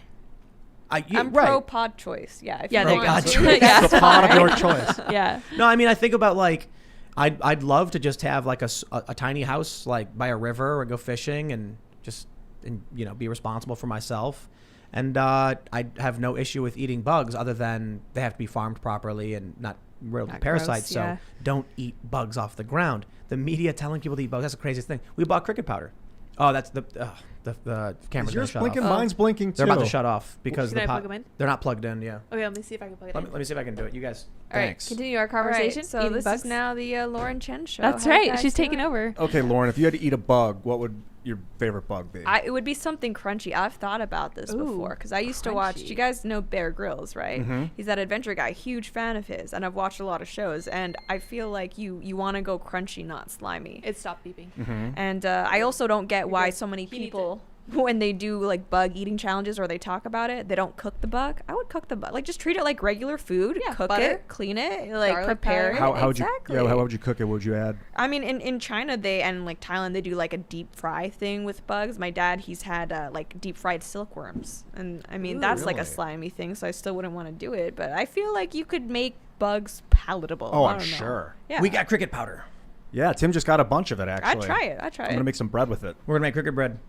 It's gonna Yeah, be a mix because there's not enough powder to make a big five cup loaf. And there's no gluten in it. Yeah. It's just gritty so ground up add the crickets. gluten, make it sticky. Yeah, it's gonna be good. But we have the high gluten flour, so we'll just do a little bit, make it maybe help bond or something. Right, yeah. You can make cookies really easily because you don't need a lot of Cricket cookies. yeah. Oh, There's yeah. a bunch of recipes for that. I tried like a gluten-free muffin one time, and it was like a dandelion. Like you blow and just like crumbles in the air. Oh. 'Cause Yeah, no gluten. You want the gluten if you can have it. I got no problem eating bugs. I just think when I see the media, it's really creepy when all of these news outlets pop up with the same story, like go eat the cicadas, No and it's thanks. like no. Did you guys see the story about the dude who ate the slug and then got paralyzed and then died? No. No. Yeah. Rugby player. Ooh. Don't eat bugs off the ground, man. Yeah. It's like if you want, like, people are like, you can't eat. There's an article from NBC. It said, "Don't hug you and kiss your chickens," and I'm like, yeah, no, But duh. it's okay to eat the cicadas? Right. What? That's the craziest thing. They're like, if you hug and kiss your chickens, you could get salmonella or whatever. And I'm like, dude, we have chickens. Yeah. I will pet them, and then I go and I wash. Yeah. Yeah, well, I Twice, think the you know what I issue mean? is a lot of people conflate nature with safe and healthy, which if you've spent any amount of time in nature, you know it's not the case. The opposite. I mean, I think Dirty. people live in this idea where like, yeah, you can just like go into the forest, eat whatever, drink from a stream, and it's like, no, you can't do that. You will die very quickly if you try. This is the weirdest thing. There's a lot of contradictory things I see in the culture war, right? You would think the conservatives would be the ones saying to eat the bugs and live in the pods. You know why? It's like hardier. Hardcore survivalist Yeah, too. it's tougher. It's more self-reliant. It's stronger. Like the way I look at it, eating bugs, I'm like, dude, I'll do what I have to do to survive. Me too. I would will- do well in the apocalypse. I'll eat anything. I'm scrappy. Yeah, exactly. Grass. So I'm sure we you can. can't eat grass. You got to boil it. You can season it, you drink can the tea. You're It's a lot not of work. It's a lot of wasted that energy. magnesium. Yeah. I've been down Fiber, this too road, much Ian. fiber. Let's go down it again, Tim. You can boil grass. There's some stuff in it, but a human will not get enough energy out of it. So it's if you have to, you can maybe it would be make like some a kind supplement. of tea. Yeah. It's like Not even enough. with the same with rabbits. I think there's not enough fat on them, Right. so it's like when Rabbit sailors, starvation. yeah, Right. they would know. Okay, well we need some fat. Shouldn't conservatives be the ones who are like, if I had to, I will live in a pod? Not like a government mandated pod they shove you in, but like you build your own hut in the middle Well, of the that's woods. the thing. I think a lot of conservatives do have the equivalent of bug out pods, and they probably do have like the MREs, which make survival food, which maybe has bug in it. Probably. Probably. But I think the idea is that like they don't think it's necessary, and there are these big government people who are telling you to live in a pod so they can live in excess. Right. Yeah. You know, there's a meme. It's really funny. They were like, it's a liberal saying, we've got 10 years until climate change destroys the world. And the conservative says, so what are you doing about it? And they're like, getting an arts degree, living in a big city, and not preparing and trying to get guns banned. Yep. Yeah. It's like, you certainly don't think the end is nigh. You're saying that. I don't know if I believe you. Yeah. That's the funniest thing. It's like, I'm sorry, I would never take the bet if there was a liberal and a conservative and it was like, okay, we're going to put them both in the woods. Who survives? I'm gonna be like, every hour of the day, every day of the week, I'm Yeah. betting on the conservative to survive. Yep. Even if it's like a 55-year-old, big pot-bellied, old conservative guy with a Confederate flag shirt, I'd be like, I still think he's going to win. That guy's going to know how to grow possum, man. You get the That occasional liberal guy's going to write a book out of bark or You something. get the occasional hippie that eats like grubs, that doesn't eat very much and is super skinny. That guy's usually pretty liberal. Comes from like a Eating hippie commune. seeds. Yeah. Yeah. Doesn't need much energy to survive. So to be fair, the leftists will, the average leftist will probably starve because they're just going to try and take food from each other. A certain sect of libertarian leftists will do just fine because they're probably just sitting, playing their guitar like stoned anyway, and they're sharing, just eating what they can, eating grubs and bugs. Then the conservatives are, chopping down the trees and Out there. Well, I killing think deer. a big difference between who would and would not survive that also intersects politically is urban versus rural. Yeah. Right. And that's a big divide politically. Urban people tend to be overwhelmingly leftists. And I mean, you can tell in their policies if you look at how, they are concerned for things like overpopulation and climate change and just pollution in general. I'm not saying that those aren't concerns, but I think just looking at the environments that they live in, cities that are dirty and overcrowded, if you go to the country, I think you're much more likely to feel like you are kind of living closer to nature, and you're just frankly more likely to have those survival skills. I mean, you have city people who probably, I don't know, have never been camping, never made a fire by themselves. Of course, if the shiz hit the fan, they wouldn't survive. That is fascinating to think that the people that live in cities are obsessed with climate change because they're breathing in brake dust and they're carbon monoxide. causing it. Yeah, and they're affected by it. Like people in the country aren't affected by it. Yep. So That's they don't right. think about it. The pollution in some of these Chinese cities, it's nuts. so where they have like the big bad. TV screen that looks like a sunlight because it's all smog. Los Angeles smog problem. What San Francisco has a smog? No, they have a poop problem. The people who live in these areas are like, look at all these problems. Like, bro, stop living in a concrete cubicle in a city that's covered in poop. Yeah, and it's the same thing with their concerns about things like wealth inequality and stuff like that. The people who are most concerned with wealth inequality come from LA and New York, and that's because they are living in the places with the millionaires and the homeless people. Right. Like if you go to the rest of the country, not to say there aren't still rich and poor people, but it's a lot more equitable. It's just these people in these like urban coastal centers, they think their little bubble is representative of the entire country. Peaceful divorce. Yes. We can. All of these cities should be free and independent, and they Yeah. can form an City-states. archipelago alliance. Yeah, well, Yes, actually, those so don't last. one of my friends, he was saying that he's from California. He doesn't want to give up California, but so his solution was not like full secession, but it's like there can be like little city-state protectorates within the greater America, and they can have like they could pay for utilities and like national defense, and then They'd collapse in 2 seconds. they would. Yeah, because would. they survive off stealing resources. LA, I shouldn't say only exists, but mostly exists because they're getting the Colorado River water. Mm-hmm. And if at any point, like there are jurisdictions to the east of LA that could just be like, nope, shut it off. Yeah, city-states seem to fall apart with the invention of gunpowder. I don't know exactly when they started fading away, but I mean, the Vatican, I think, still is a city-state. Well, But- even you have the UAE, the United Arab Emirates, with like Dubai and Abu Dhabi. I mean, I'm not super well versed on how they're doing, but I think in essence they operate similarly to that. It used to be walls would protect the giant citadel, and you couldn't get in. But then the gunpowder, you could break down the walls. Then, of course, air power. Well, fun fact, Quebec City in Canada is like the only walled city in North America. Oh. Really? Yeah. Whoa. That's It's like cool. walled? It's but, walled. But not the entire city. I can't. I Like a mean, portion at of the one middle? point it used Yeah. to be. I don't know if it is all still up, but we went there for my birthday a couple of years Yeah, ago. Wall Street in New York was a big giant it was the big wall wall. back in the day. Yeah, so I want to go back to this point about climate change and survival and stuff, because when I think about we just talked a lot about liberals not being able to survive the wilderness, which is mostly the truth. There's probably some liberals who know what they're doing. I You've guess. seen Naked and Afraid. What's that? Oh, it's a show where they take two people, get them naked, and then drop them in the woods. Oh no! Really? It's crazy. Yeah. And you get the occasional liberal dude that just doesn't eat very much. Yeah. Well, I've heard people talk about shows like that, and like they've put vegans on, and they end up having to eat a bug or something Yeah. just because like it's easy, it's You have fast, to. you need the Yeah. protein. Did you ever see that one show where they have two islands, one with only men and one with only women? No. And then like the women start fighting with each other and they can't get anything done. Like one expedition group gets lost and starts panicking because they can't find their way back. And then like meanwhile on the dude island, they have like their own bars already built and they're like distilling alcohol I from like love it. coconuts. Yeah. And then the women come to the men's island, start saying like, give us stuff and give us resources. Well, that's like I have this evolutionary theory that is backed up by nothing. Just totally I'm ready. my Bring it. opinion. But have you noticed that women don't work well together?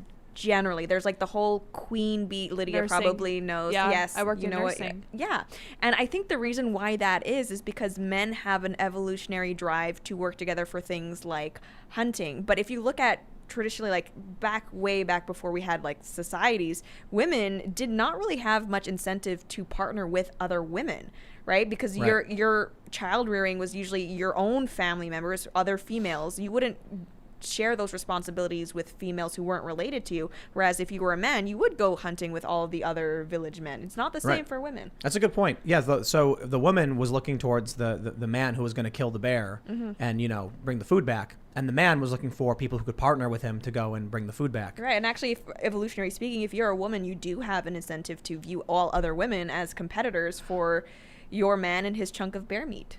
Bear meat. I agree, but from my understanding, women tend to be more bisexual than men because they had to cooperate with other women because of polygamy.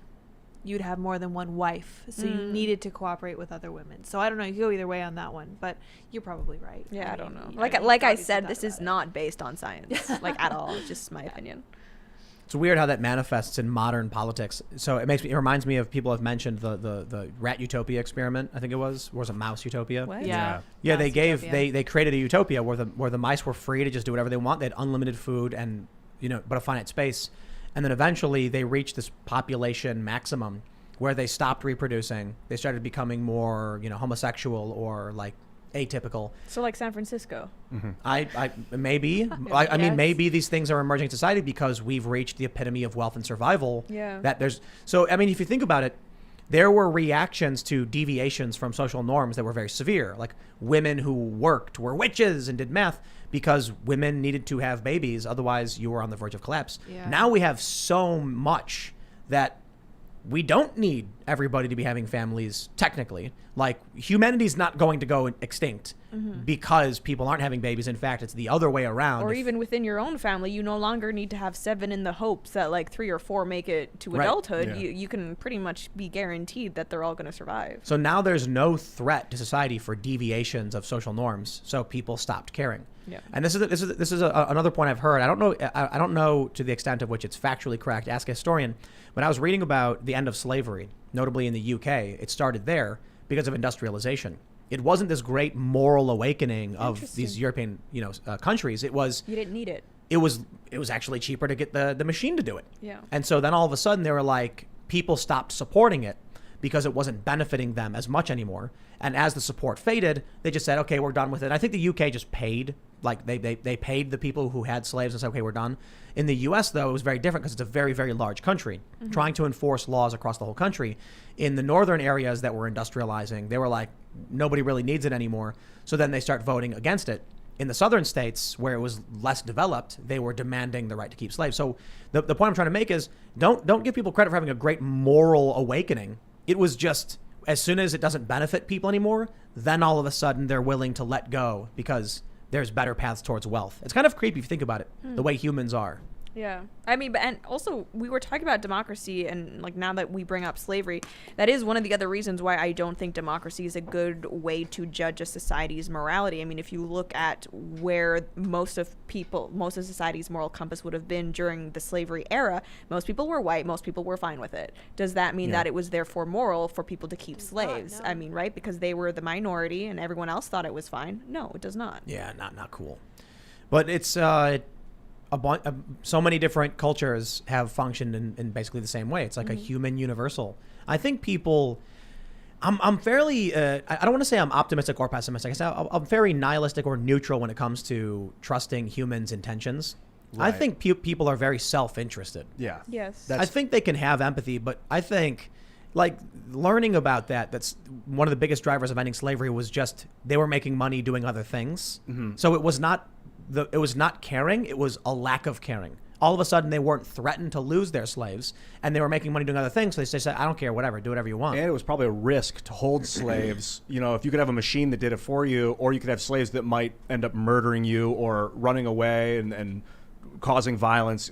So there's less of a threat. Technology. Humans change. Evolution is a result of necessity for the most part, not because it's morally just. It's just how it's pretty much been throughout the ages. Well, I mean, interesting addition to this conversation, that could also apply to automation now. Yeah. Right? I mean, it's the same thing with your cashier that you see at the checkout of a grocery store or at a restaurant. That's why a lot of people are saying, just like maybe they did slavery industrialization, it's cheaper to automate. So now you no longer have a lot of those like hourly workers. You just have your little self-service scan thing or kiosk where you put in the order.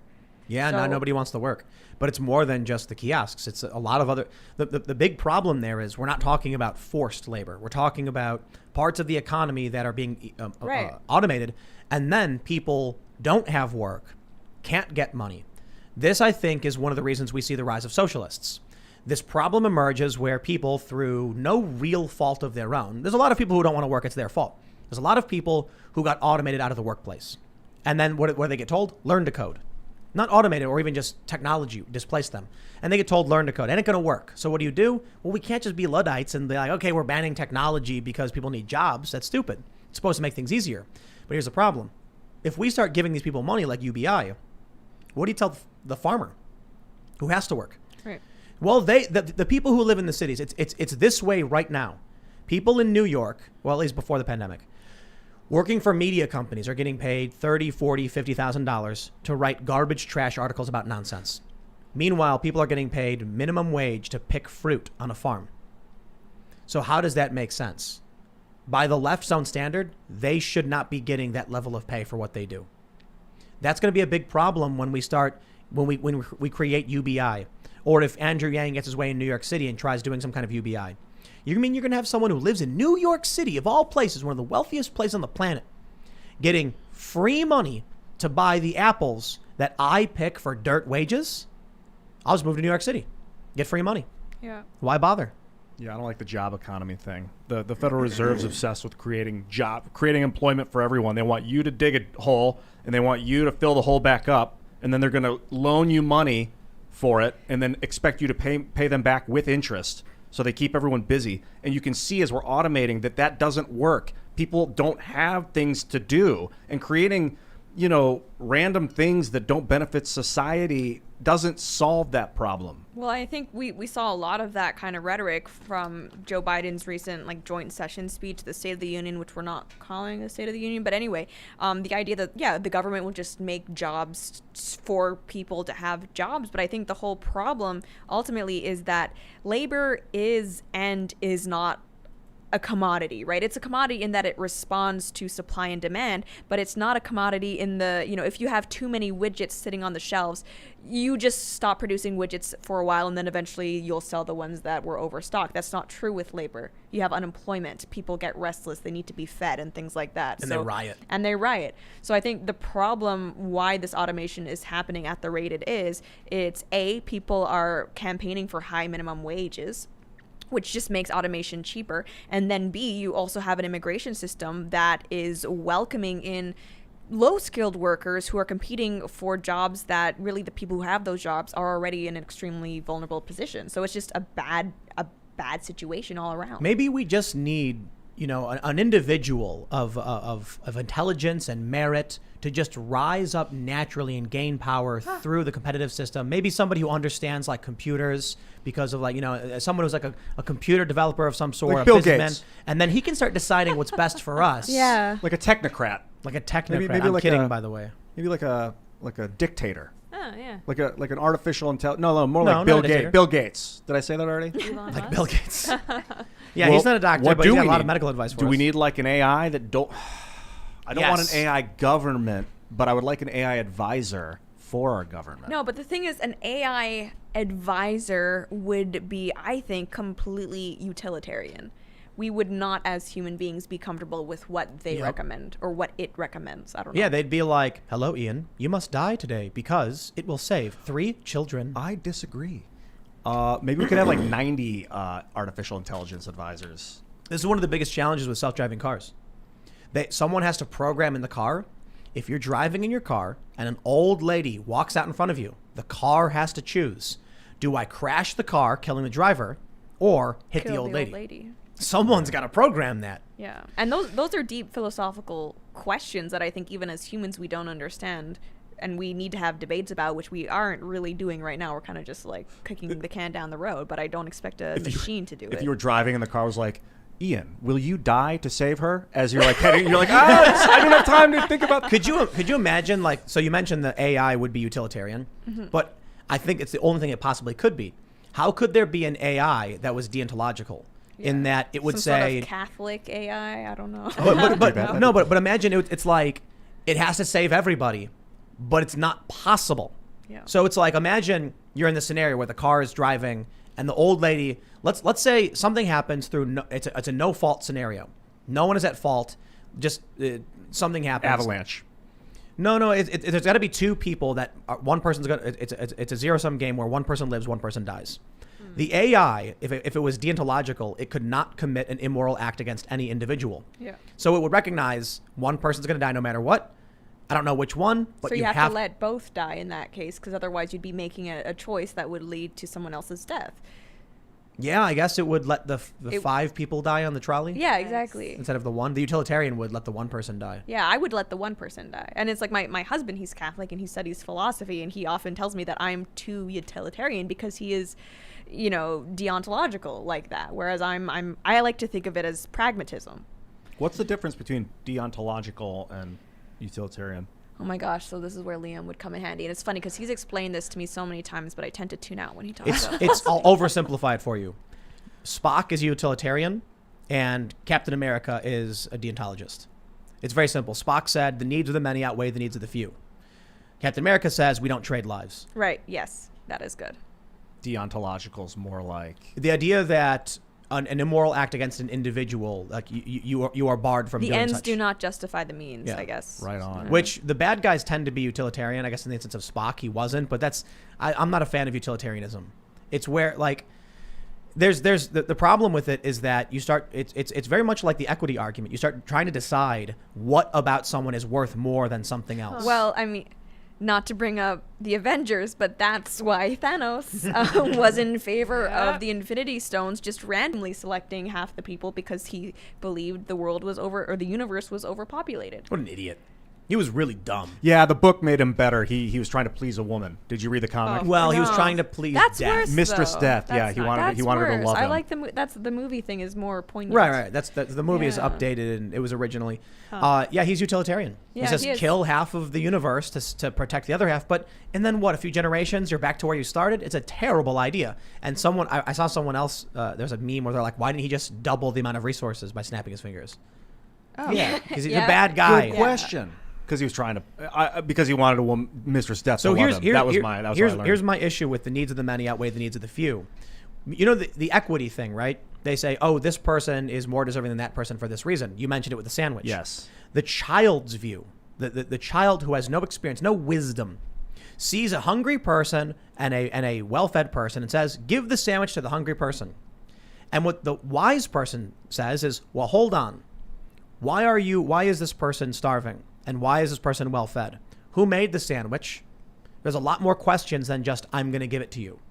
So when it comes to utilitarianism, Here's the version of the trolley problem I have. You know the trolley problem, Right. There's a trolley going down a track, and you have the switch, and you have to decide if it's going to go down the track and kill one person, or go to this track and kill 5, or something like that. There's a trolley heading down a track with 5 people on it. It will hit and kill all 5 people. You can pull a lever to switch the track with only one person on it. The act of switching the lever condemns the one person who was safe to begin with. Would you kill that one person by your choice who was safe to save 5 people? So the darker side of me says, who is that person? And who are the other 5? But I mean, just philosophically speaking, I would. Okay, now here's the bigger question. There's a bunch of iterations of the trolley problem. Let's try it. Ian, what would you do? Would you let the trolley kill the 5 people, or would you choose to kill the person? No. If I had a split-second decision, I would kill 1 instead of 5. I would have to make that decision. So that means that one person who would have normally lived, you are choosing to kill them to save those 5. Yeah. Yes. Okay. Now let's say the one person has the cure for cancer. Exactly. That's And you know it. And you know it. Oh. And kill the 5. You let the 5 die. Yeah. See, that's where things become problematic with utilitarianism. Now let's play another game. The 5 people are critical race theorists, and the one person is Jordan Peterson. Oh. I love Jordan Peterson. So you're saying the 5 have the cancer and the 1 has the cure? Basically, yeah. No. What I'm saying is there's 5 prominent critical race theorists and 1 prominent, anti. I feel like I can't answer this without people calling me a murderous extremist, though, Right. because of. And the crazy thing, this is what the government does. This is their job. Okay. is to All right, decide let's who do lives, this. who dies, who Let's gets the take money. it out of American politics. Okay. It's there's 5 supporters of Vladimir Putin. And no, this doesn't work. Wait, hold on. Okay, yeah. 5 supporters of Vladimir Putin and 1 opposition activist who's prominent. Save the 1. You'd save the 1. So the issue is now You're making moral judgments over whose life is. based on your subjective view of what is right and what is wrong. That's the Right. problem with utilitarianism. And they'll do they'll say I don't like saying black and white people, but let's just, for whatever reason, there's 10 black people that, and by the numbers say that they make less money.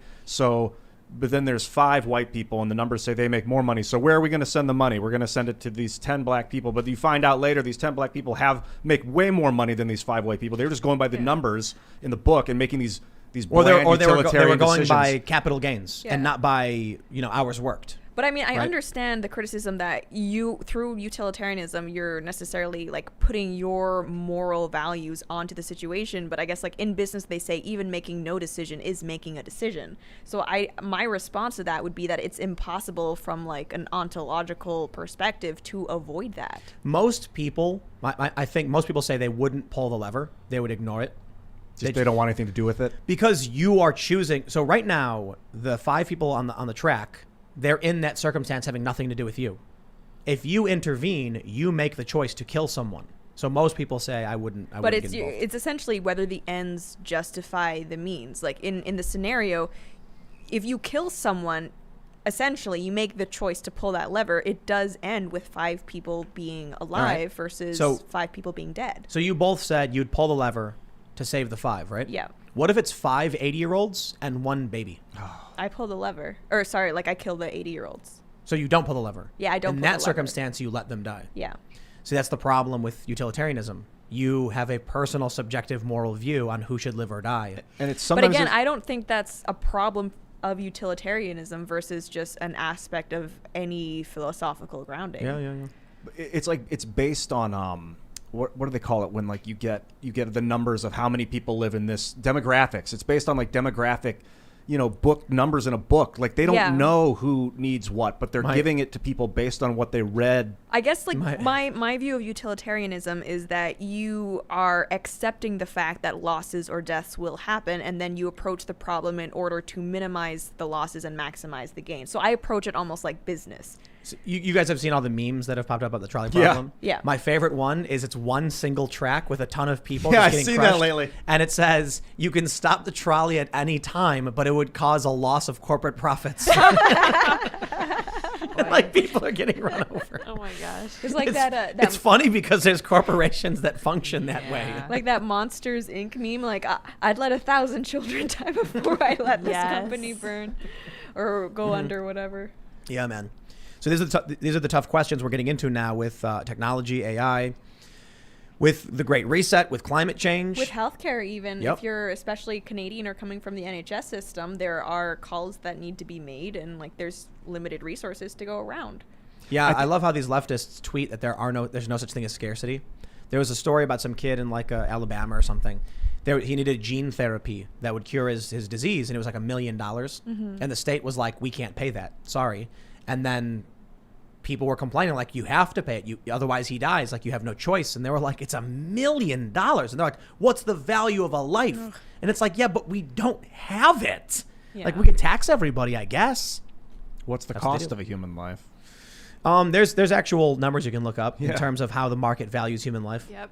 I think it's like $180,000 or something. Is what it's worth or what it costs? Yeah, based on the organs that could be sold or something. Yeah. I Yeah. see. That's a tough number to figure out, because what could they contribute to society? What are they going to take away from society? Well, that's why, I mean, like, life insurance proves that not everybody's life is worth the same, because not everyone's going to get the same payout if they die. Also, I watch a lot of, like, murder crimes. Like, don't get life insurance if you're on rocky grounds with your spouse. Yeah. Is just what I'm going to say. If you're fighting with your wife and she says she wants to sign you a new life insurance policy, Just, yeah, be skeptical. But, I mean, the whole issue of scarcity is when, like you were saying, the left does not understand, and I think that's the reason why we have so many of these economic questions regarding things like minimum wage, regarding healthcare, is that they don't want to accept that scarcity is a real thing, even regarding like the housing situation. yep. Yeah, the oil and gas industry and the copper industry has been holding us back from fusion generation and like atomic printing and like a land of less scarcity, if not total, dissolution of scarcity. And I think the critical theorists see that, and so they're acting as if they've already won. It applies to everything. Yeah. Every. And it's not yet. So there's massive scarcity right now. It's severely difficult to get materials into the middle of the desert right now. Maybe that'll change one day, but You know what's really crazy? Just like, because you mentioned the desert, Las Vegas is being terraformed or Nice. reclaimed. Oh, I heard that. Yeah, because they're bringing grass in. And then here's the craziest thing. You know what's changing the landscape of Las Vegas more than anything else? Human beings going to the bathroom. Fertilizer. They fly on planes, and they have water in their systems, and they land, and they deposit water. Wow. They bring food in with them, and they bring in more water than they take out. That's interesting. It's really crazy. I was reading about it, and they said food is the biggest contributor to the reclamation of Las Vegas, as well as grass. They're shipping in water. They're planting grass. The grass helps retain moisture, and they're turning a desert into like not desert or That's whatever. interesting, because I think they're trying something along China's border as well with the Gobi Desert to prevent desertification. They're planning like almost like a green wall or something to try to provide a barrier. They're doing that in the southern Sahara line. Yeah. They planted all these trees to stop the desert from spreading. We got to start just doing those projects. It's like we want to go to Mars and stuff. That's cool too, but let's also like reclaim all these deserts. Yeah, that Sahara sand is ocean sand. They Yeah. find seashells and stuff. It seems That's like it's why from there's the so Great much Flood. oil. The It's Great because Flood. you have all the microorganisms that kind of. Oh, interesting. Yeah, that's why there's oil. We could put it back in the ocean. That's something I want to do. Dude, the Sahara's massive. I know. Just dig it on. massive. Build drones that can just carry it into the It's ocean. like thousands of dump miles. it. Just all What if day. what if they just dug like a massive trench from the middle of the Sahara all the way to the western coast and just let the water flood it? like a river? Yeah. Probably that'd be cool. New Artificial. beachfront property. It's all salt water though. You can't really do anything with it.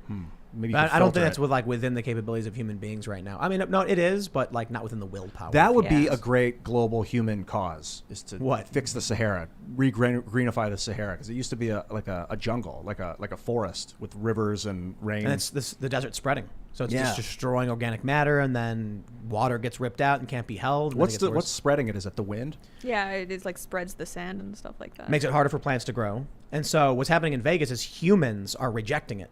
Humans are like forcing stuff to go there. We're such a part of our ecosystem. Like I was thinking of the animals that eat the fruit, that carry and then they crap out the seeds over there, and then it plants the tree, and like that's Yeah. we're like that's isn't, us. Isn't soil just like dead stuff? Isn't dirt like think- outside just dead stuff? I think. Yeah, it's like so. Yeah. like we just live on the cemeteries of all of the billions of organisms that came before us. All that dirt is. Yeah. I gotta find out because Yeah, look I've it heard up. that before. like Like what rocks is and stuff. dirt? I'm pretty sure it's Yeah. like Yeah. decayed organic matter. Yeah. It just like rots there, and then the plants grow out Trees of and it. Stuff, yeah. Just the rotting corpses of the billions of animals and bacteria and plants, and we're walking on top of it. Yeah. Wow. All right, let's see it. What is it? All right. Is dirt dead organic matter? Dirt is dead. It has Yeah. none of the minerals, nutrients, or living organisms found in soil. It is not not- an oh, organized look up soil. ecosystem. There is no topsoil or humus or worms. Yeah, or no, fungi. look up Dirt soil. is dead and does not. Okay, I'll look up. Humus, yeah. What is soil? Yeah, like dirt's different. Dirt's like the gritty stuff on the sidewalk. You know what I mean? Sand, yeah. Is soil dead? So like when you walk out into like Organic. the forest, all the ground is like that's like decaying organic matter, isn't it? Yeah, because like when the trees fall or when it just Yeah. stays there and then it decays. Oh, the well decomposed organic matter in soil, the very dead, is called humus. Humus. Yeah. I'm Not learning new hummus. things today. Yeah. did I like not know that. roasted garlic hummus. Okay. Really good. It's a different Okay. kind of humus. Some use the term humus to describe all soil organic matter. Some use it to describe just the part you can't see without a microscope. I Interesting. don't know. So maybe part of soil is humus. We are standing what on the a rest on a is. mass grave of life, Yeah. and we don't even realize we don't even care. Yeah. I mean, that's also what oil is. That's what's powering most things for us. Yep. Yeah. What a crazy reality. I know. Creepy. Yeah. Let's read some super chats. Yes. If you haven't already, please, my friends, you must smash that like button. But I'm going to start saying something more and more often. A lot of people say, like, what can we do? You know, we believe in the things you guys talk about. And we said yesterday with Jack, it really is sharing. I mean, it is. You can call it a shameless plug. Like, make sure you share the show. But think about it. If people are only getting CNN, how do we beat CNN? I mean, their ratings on TV are down, but their ratings on YouTube are massive. If people choose to take this video and put it on their Facebooks, on their Twitters, it would be exponential. If every day, every single person who watched shared, it would be an exponential growth. We'd be bigger than CNN overnight. It's really about your willingness to engage in that way. And maybe it's not my show, but it's Steven Crowder or Project Veritas. Share all of it and tell other people to share or it. Lauren's show. Or Lauren's show. What is your Sitting show? right here, and I'm shouting Crowder out. Yeah, right. Thanks. You can find me on YouTube, BitChute, Rumble, Odyssey, Lauren Chen, or at the Lauren Chen on Twitter, Instagram. I try to be the same username everywhere and on all platforms. I'm so into creating a community or community in general with Yeah. the internet video. Like, it's, I You don't gotta share. Yeah. And work together. Think about it this way. The people who share CNN do it mindlessly. Yeah. They see Don Lemon and they're just like, they click and they post share. That's crazy to me. Reflexive. How is it that CNN is able to muster up more shares on their content than the active people who are actually paying attention and want change to happen? Probably name recognition. I think it's just Yeah. because there's a lot of regular normal people who just click the share on CNN and they're not paying attention. Well, I think which it's means like it is that name recognition. It's like, oh, CNN news, share news. Bart Simpson was put in a remedial classroom and he said, we're supposed to catch up to them by going slower than they are. Ooh. And that's what and they were, because they were, so that means if we're on a treadmill and we're slowly moving backwards when we stand still, so we decided to just walk forward, we're staying where we are. Meanwhile, CNN's got that natural push. YouTube puts them on the front page. Regular people know CNN, they share it. CNN gets put in movies like Iron Man and stuff. That means we've got Airports. we've got to be running Yeah. on that treadmill. Well, not- Yeah, their treadmill's going slower because the algorithm is sharing it more for them, so they don't have to run as hard as we do. I think we're as on I we're on do. that path though. I think CNN's not long for this. No, because you don't get as much of business a market. workout. CNN's No. treadmill's not moving at all, man. They just stand Bro, there. they get hundreds of millions of views per. But YouTube It's is true. They're being propped up. Haven't so like their we're views dipped though since Trump got out? only on. I'm probably yes on YouTube, but mostly it's TV ratings. On YouTube, it's like hundreds of millions of views, hundreds of millions, like 4 or 5 times what Crowder gets. Ridiculous. 5 or 6 times what we get.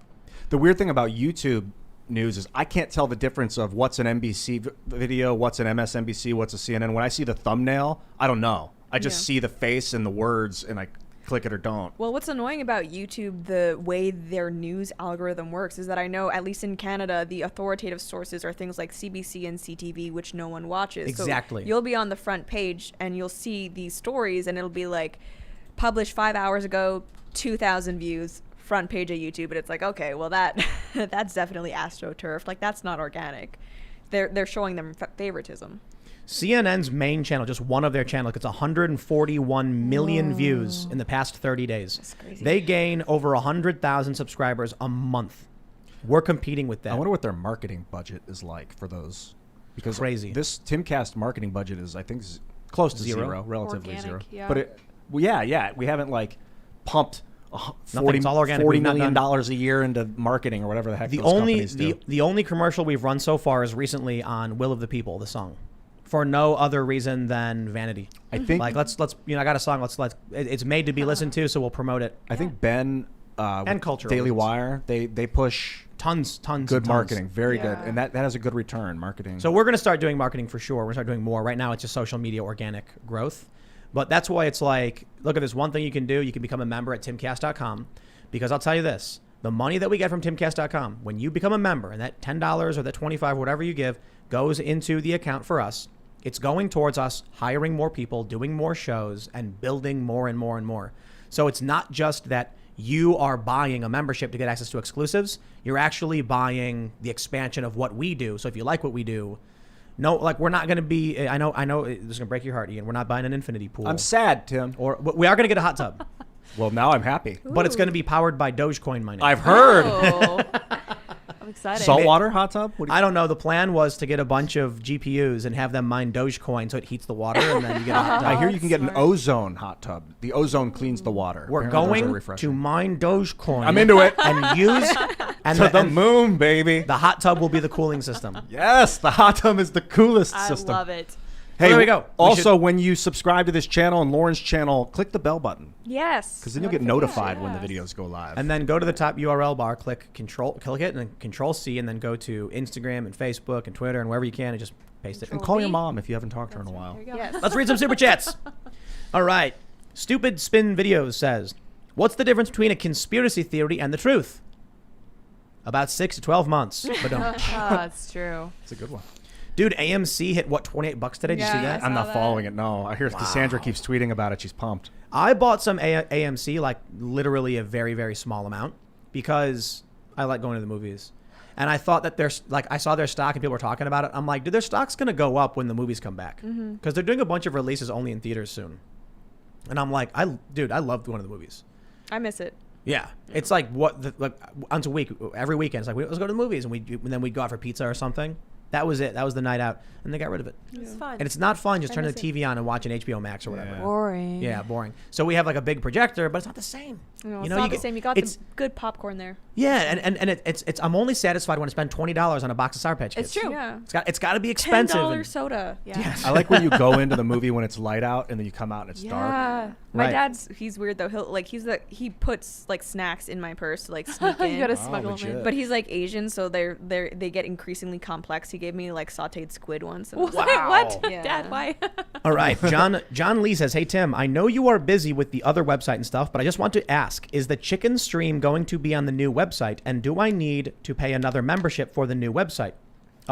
Timcast.com is that's it. If you're a member at Timcast.com, you're good.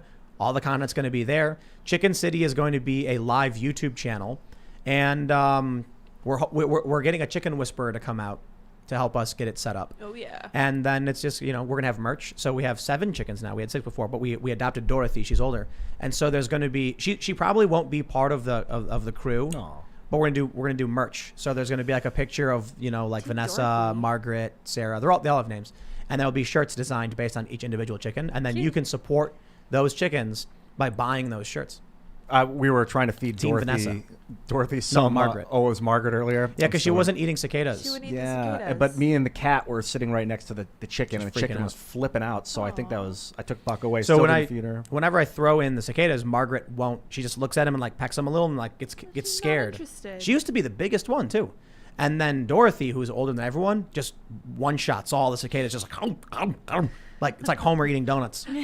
So we got to like push her back, like, dude, you had 12 already. You're gonna get sick.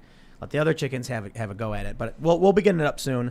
It's there's challenges in like we'll use GoPros because they're waterproof-ish, but they still have to be plugged in all the time.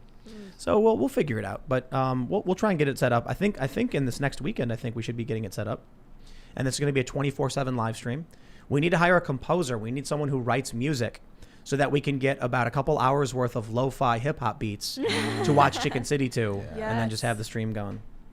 All right, OMG Puppy says, check out the UFO debunking videos on YouTube. David Falch shows some of them are IR images of aircraft. Thunderfoot has demonstrated some are birds and camera aperture artifacts. So what you're saying, the government is lying about aliens now? Yeah, Is that's that what I was gonna say. Like, I feel like the government knows about stuff. Like the military intelligence would probably have ways to check that. I would think don't so, know. I yeah. would think. All right, we got two-parter here from Steven Valdez II. Tim, what is your advice concerning cryptocurrency? I don't have any advice for you. I'll tell you what I'm going to do. I love it. I think there's a combination. Bitcoin to me is Bitcoin is the only truly decentralized, gold value system. Everything else is a company, for the most part. Like Dogecoin is kind of decentralized, but it's a lot weaker. It's all right. Bitcoin is truly decentralized, deflationary. No one can take it over. They can try, but there's people fighting. Ethereum is basically like buying a resource that a company owns and controls. So, but I like cryptocurrency. I'm going to be buying more of it. Steven says, Lauren, will we see an Asian president in our lifetime? I don't know. I would rather see a competent president, personally. That's where my interests lie more. So you're saying, yes, you want an Asian president? Yeah. Basically, yeah. I don't know. I don't really care about stuff like that, though. Much All love right. Asia. Yeah, I don't know. I think, in our lifetimes, how old are Probably. you? I think so. I got a good 50, 60 years. Yeah. Clay Chapman says, Tim, if we get a video to 100K likes, can we be rewarded with guest shoe on head? All right, here we go. Everyone listening right now. If we can reach 100,000 likes and Shoe on Head chooses to come on the show, or if just Shoe on Head chooses to come on the show, then we'll have Shoe on Head because she's already been invited and she just doesn't want to come on the show, I guess. So there you go. Get us to 100,000 likes anyway. Yeah, let's go. Tristan Rosario says, Tim, I'm a conservative game designer. Shout out my game, Our Dilemma, available in early access on itch.io, where there's a link to my Patreon. I also sent you an email titled Narrative Designer for FPS Game, where you can see my work. Very cool. Right on. Cool. Don't Need to Know says, you are being shadow banned. Didn't get notifications. Couldn't find it on my subscribed list. Had to go to your page to get it on here. Oof. Which means you should take the URL and share it with as many people as you can, because that's the point. Also, had you clicked the bell button?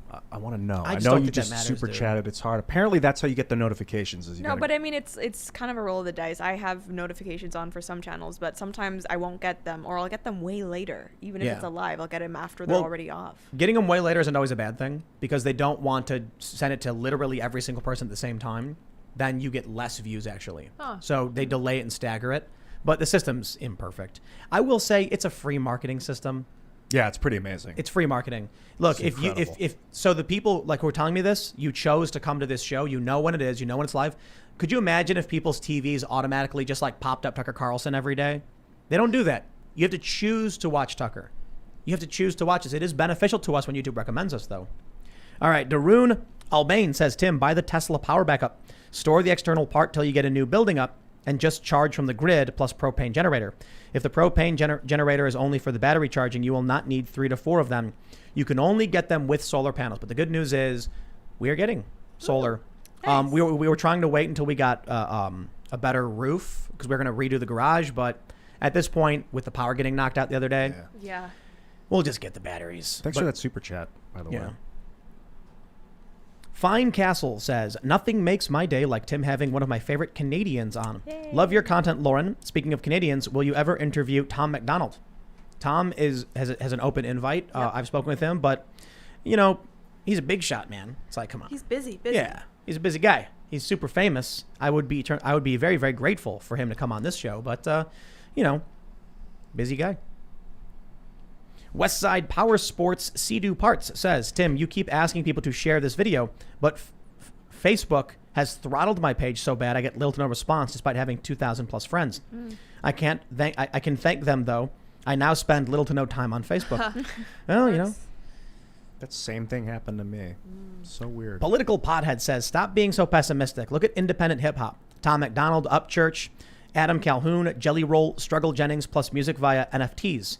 Decentralization takes time. Yeah, I'm optimistic for that stuff, So maybe we'll see what happens. Maybe we are on a good track. All right. BC says, Tim, I think the letter written to Slate is real. I worked with a guy who intentionally dehydrated himself so he wouldn't have to leave his office to use the restroom during the workday. Whoa. Yikes. Okay, so I do this on road trips and while traveling. I have a tiny why am I sharing That's this? different. This is good info. Yeah, I don't know why. Okay, whatever. I could believe that's not the same though No, it's as not. wearing a mask. Well, no, that's not the same. Yeah, it's different. They call it water fasting. Yeah. Don't recommend Weird. it. Or dry fasting is what they call it. Yeah.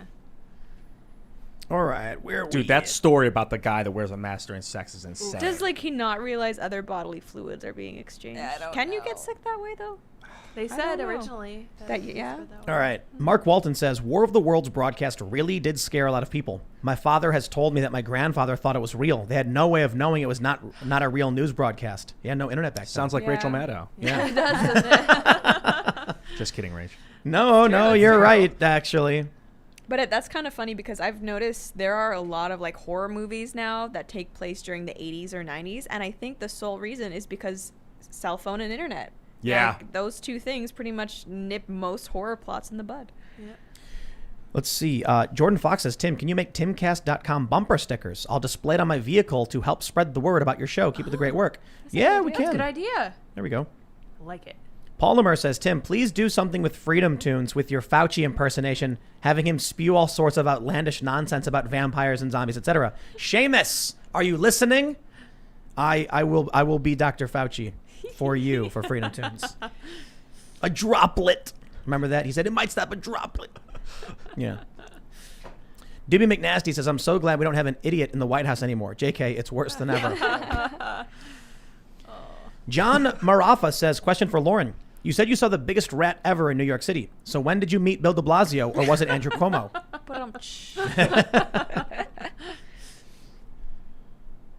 Although, I mean, to get the actual question, I think Cuomo's slimier than de I Blasio. think so too. Yeah. Especially with the ladies, it seems. Doobie McNasty says, could you imagine how different the political landscape would be if it were Tulsi versus Donald? I feel like it would still be kind of crazy, but the situation we're in right now makes me pull my hair out. WTAF is going on. A lot. Too much. Garhunt says, Lightfoot will lose the lawsuit. Do the interview, and she will have to eat a river of detritus in the Interim. in the interim. She'll have her CRT views put in print and visible to all. She'll lose her election. Maybe. Yeah, but she can do the interview, and he'll be like, so you're pushing critical race theory at this level. Why are you doing that? I don't know. Next question. But I mean, even interviews aside, campaign stuff aside, I've got to think, like, if you're someone who's living in Chicago right now and you see everything that's happening, how could you vote for the same mayor at the next election? I don't understand. No idea. That is weird. We have a very important question. The Real Hydro says, Tim, when will your frontal lobe develop? I'm Whoa. not sure. Hopefully soon. You're in a permanent flow state. But I will say there's something tremendously scary if I don't have a frontal lobe and have been able to be this successful and you haven't. Oh, snap. I got Shots you. fired. Apparently, that's how you go into flow is you quiet your frontal lobe. Oh, interesting. Or you hit it. Don't develop. Oh, yeah. People with head injuries are going to flow, like have like Flow state. Yeah, they'll have crazy. Is that the thing from experiences the like movie that. Soul where they like transport themselves to like the afterlife? I don't know. I never Yeah, Spoilers. that's what they call it. J-Max says, my son is 8 and he has to help out. It's not a free ride. My daughter too, and she's 4. Too many worthless adults had parents that did everything for them. No allowance for chores that are expected either. You want to make money? You got to do more than expected. Amen. You know what you do? You lock the fridge and you put prices on everything. Oh my god! Wow. Like And a little then- quarter slot. Yeah, I love it. No. You just make them buy it. So it's like your kid's like, I want a peanut butter and jelly sandwich. You're like, Wow. all right, this costs 75 cents. What have you done to earn it? And then all the chores can be worth certain amounts. Yeah. That's fascinating. And then the best part is it's really easy to teach socialism because then when one sibling doesn't work at all, you take their money away and give it to them and they start complaining about it. Be like, don't vote for socialists. There you go. Henry Vallis says, Tim and crew, please wish my beautiful wife Rachel a happy anniversary. Happy We are anniversary. huge fans and love you all. Also look into hemp-based building materials such as hempcrete, Yes. hemp wool, and hemp wood. Also hemp herd for chicken bedding. Ooh. Cool. Wow. Happy anniversary, guys. Happy anniversary. Happy anniversary, Rachel. David Salter says, Tim, I love the show except when you say GIF. Except I the, did want to point. It's GIF, man. the Yeah. inventor, the Yeah, inventor of don't it says care. GIF. Yeah, but he was wrong. Yeah, but it's graphic. It stands for graphic. The guy who GRG. invented it says it's Not an GIF. is English it graphic major? interface? Is that what it means? Interchange I format. don't know. Interchange format. And so you guys even know that and you're trying to tell me GIF about Yeah, it. I do know that's that. peanut butter. I feel like It is we're in a peanut time butter. warp right now. Didn't this happen before? Yes, we've talked It's- about it's this. GIF. Tim's wrong. It's GIF. okay. So It's- the guy who invented it said GIF. GIF, isn't it? GIF, isn't it? No, he said it's GIF. The guy who invented it said it. Yeah, but So hang on. Richard Stallman said it's GNU. His So what? software new. It's GNU, like the animal, the and new. he invented it, so he's correct. Yeah, but GNU is pronounced new, not GNU. Yeah. He can call Yeah, whatever he he can. wants. Well, he can invent a file format. That doesn't mean he invents the You don't English get to language. change Could you the imagine language. people Yes. like being so dumb they say something like a magic giant was casting a spell? Oh my gosh! No. Yeah. Here we go. Magic. Now we're talking. Here we go. No, it's magic. G-I, magic, Oh my God. giant. Okay. A But gigantic. it's not Dross. It's gross. Yeah, because it could be either.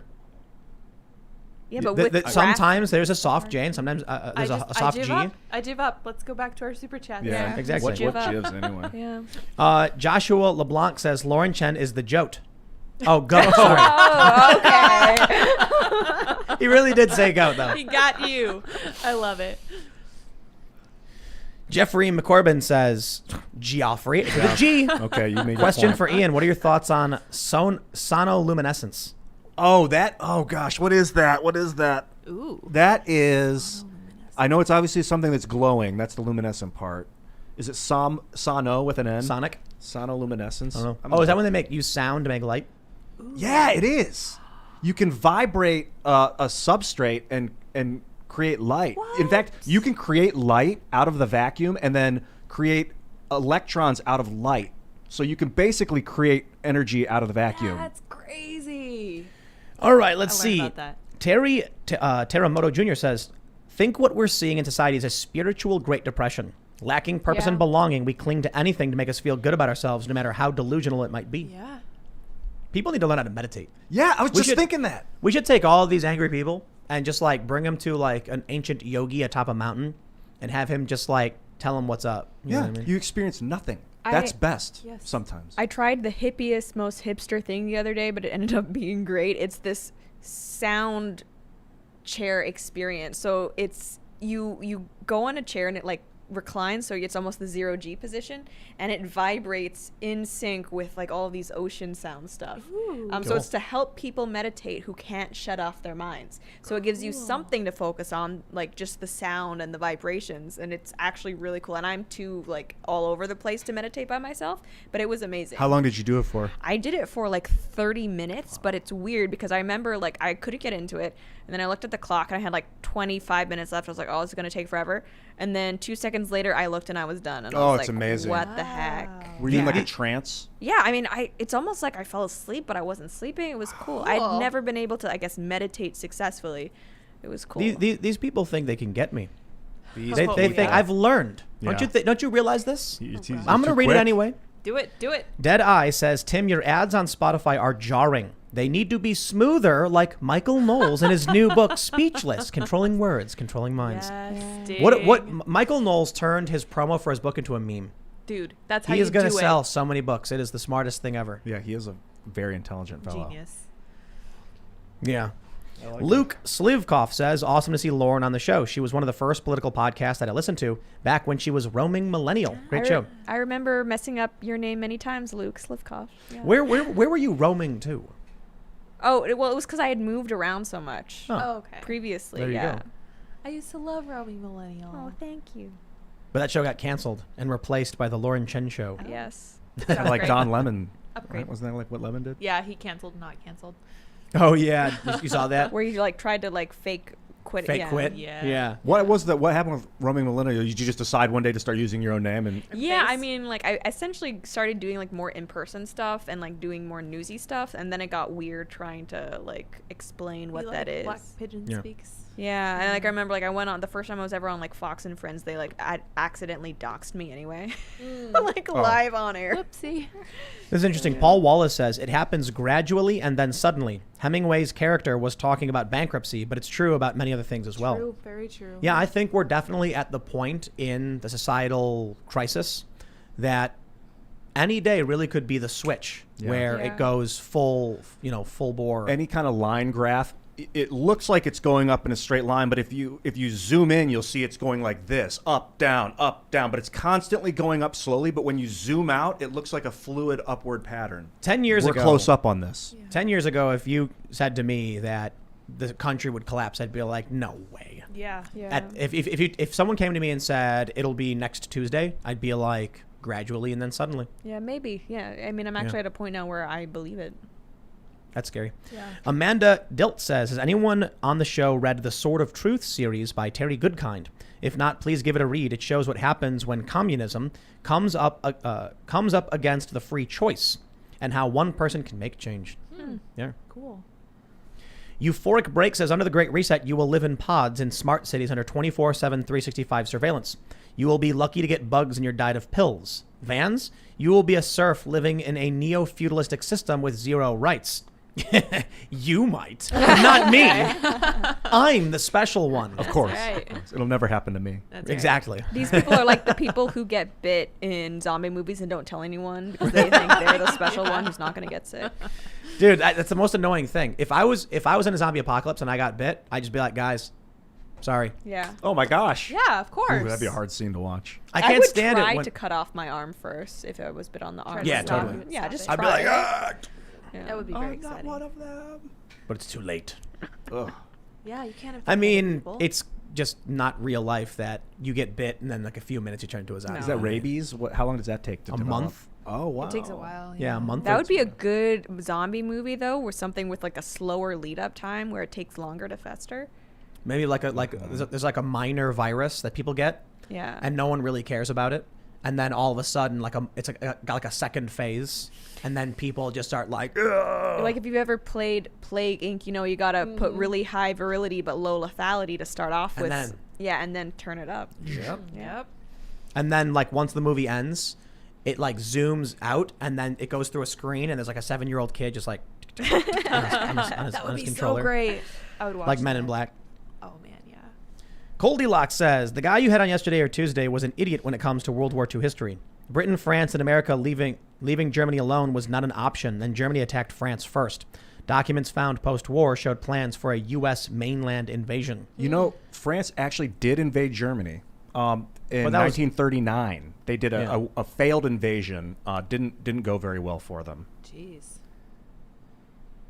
But I mean, obviously, Germany. Jason full bore. Jason Bremen says, Ian, any idea what carbon footprint is caused by data mining and tracking bots? Can we save the planet by banning advertisers and data collection? I don't know what amount of carbon footprint is made by that, but I tend to take the route of rather than reduce the amount of carbon emissions, that we withdraw the carbon from the atmosphere and reuse Like it. carbon capture Yeah, stuff? yeah. Deposit it onto like palladium to Yeah. create graphene and things like that. I have a really good question.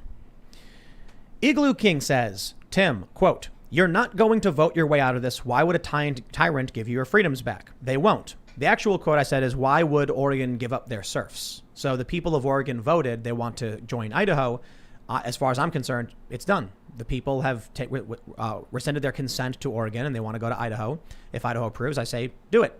But they're not going to. Oregon's not going to give up their serfs. Then he says, also, Tim, I do not condone violence, and I do not call for people taking up arms. What to do? It's really easy. I've said it over and over and over again. We are in 4th and 5th generational warfare. You win by gaining control of institutions, by working there, by building culture, by sharing YouTube videos so that the predominant view shifts in the culture. And then you don't win. Back in the day when there was no communication, war was you marched in and demanded it. And if they didn't, then you had weapons. Today's day and age is you convince people, you propagandize, you share information, and the left does all of that in spades. So how do you win? You don't storm the Capitol, because that's the biggest weapon. Most people not paying attention are shocked and scared by that. A lot of them probably don't care, but a lot of people view it as the apocalypse. You can see them propagandizing. That's how they win. And the cops aren't helping anybody. They're just doing what they're told. So you have to build culture and be peaceful, resourceful, and persuasive. And there you go.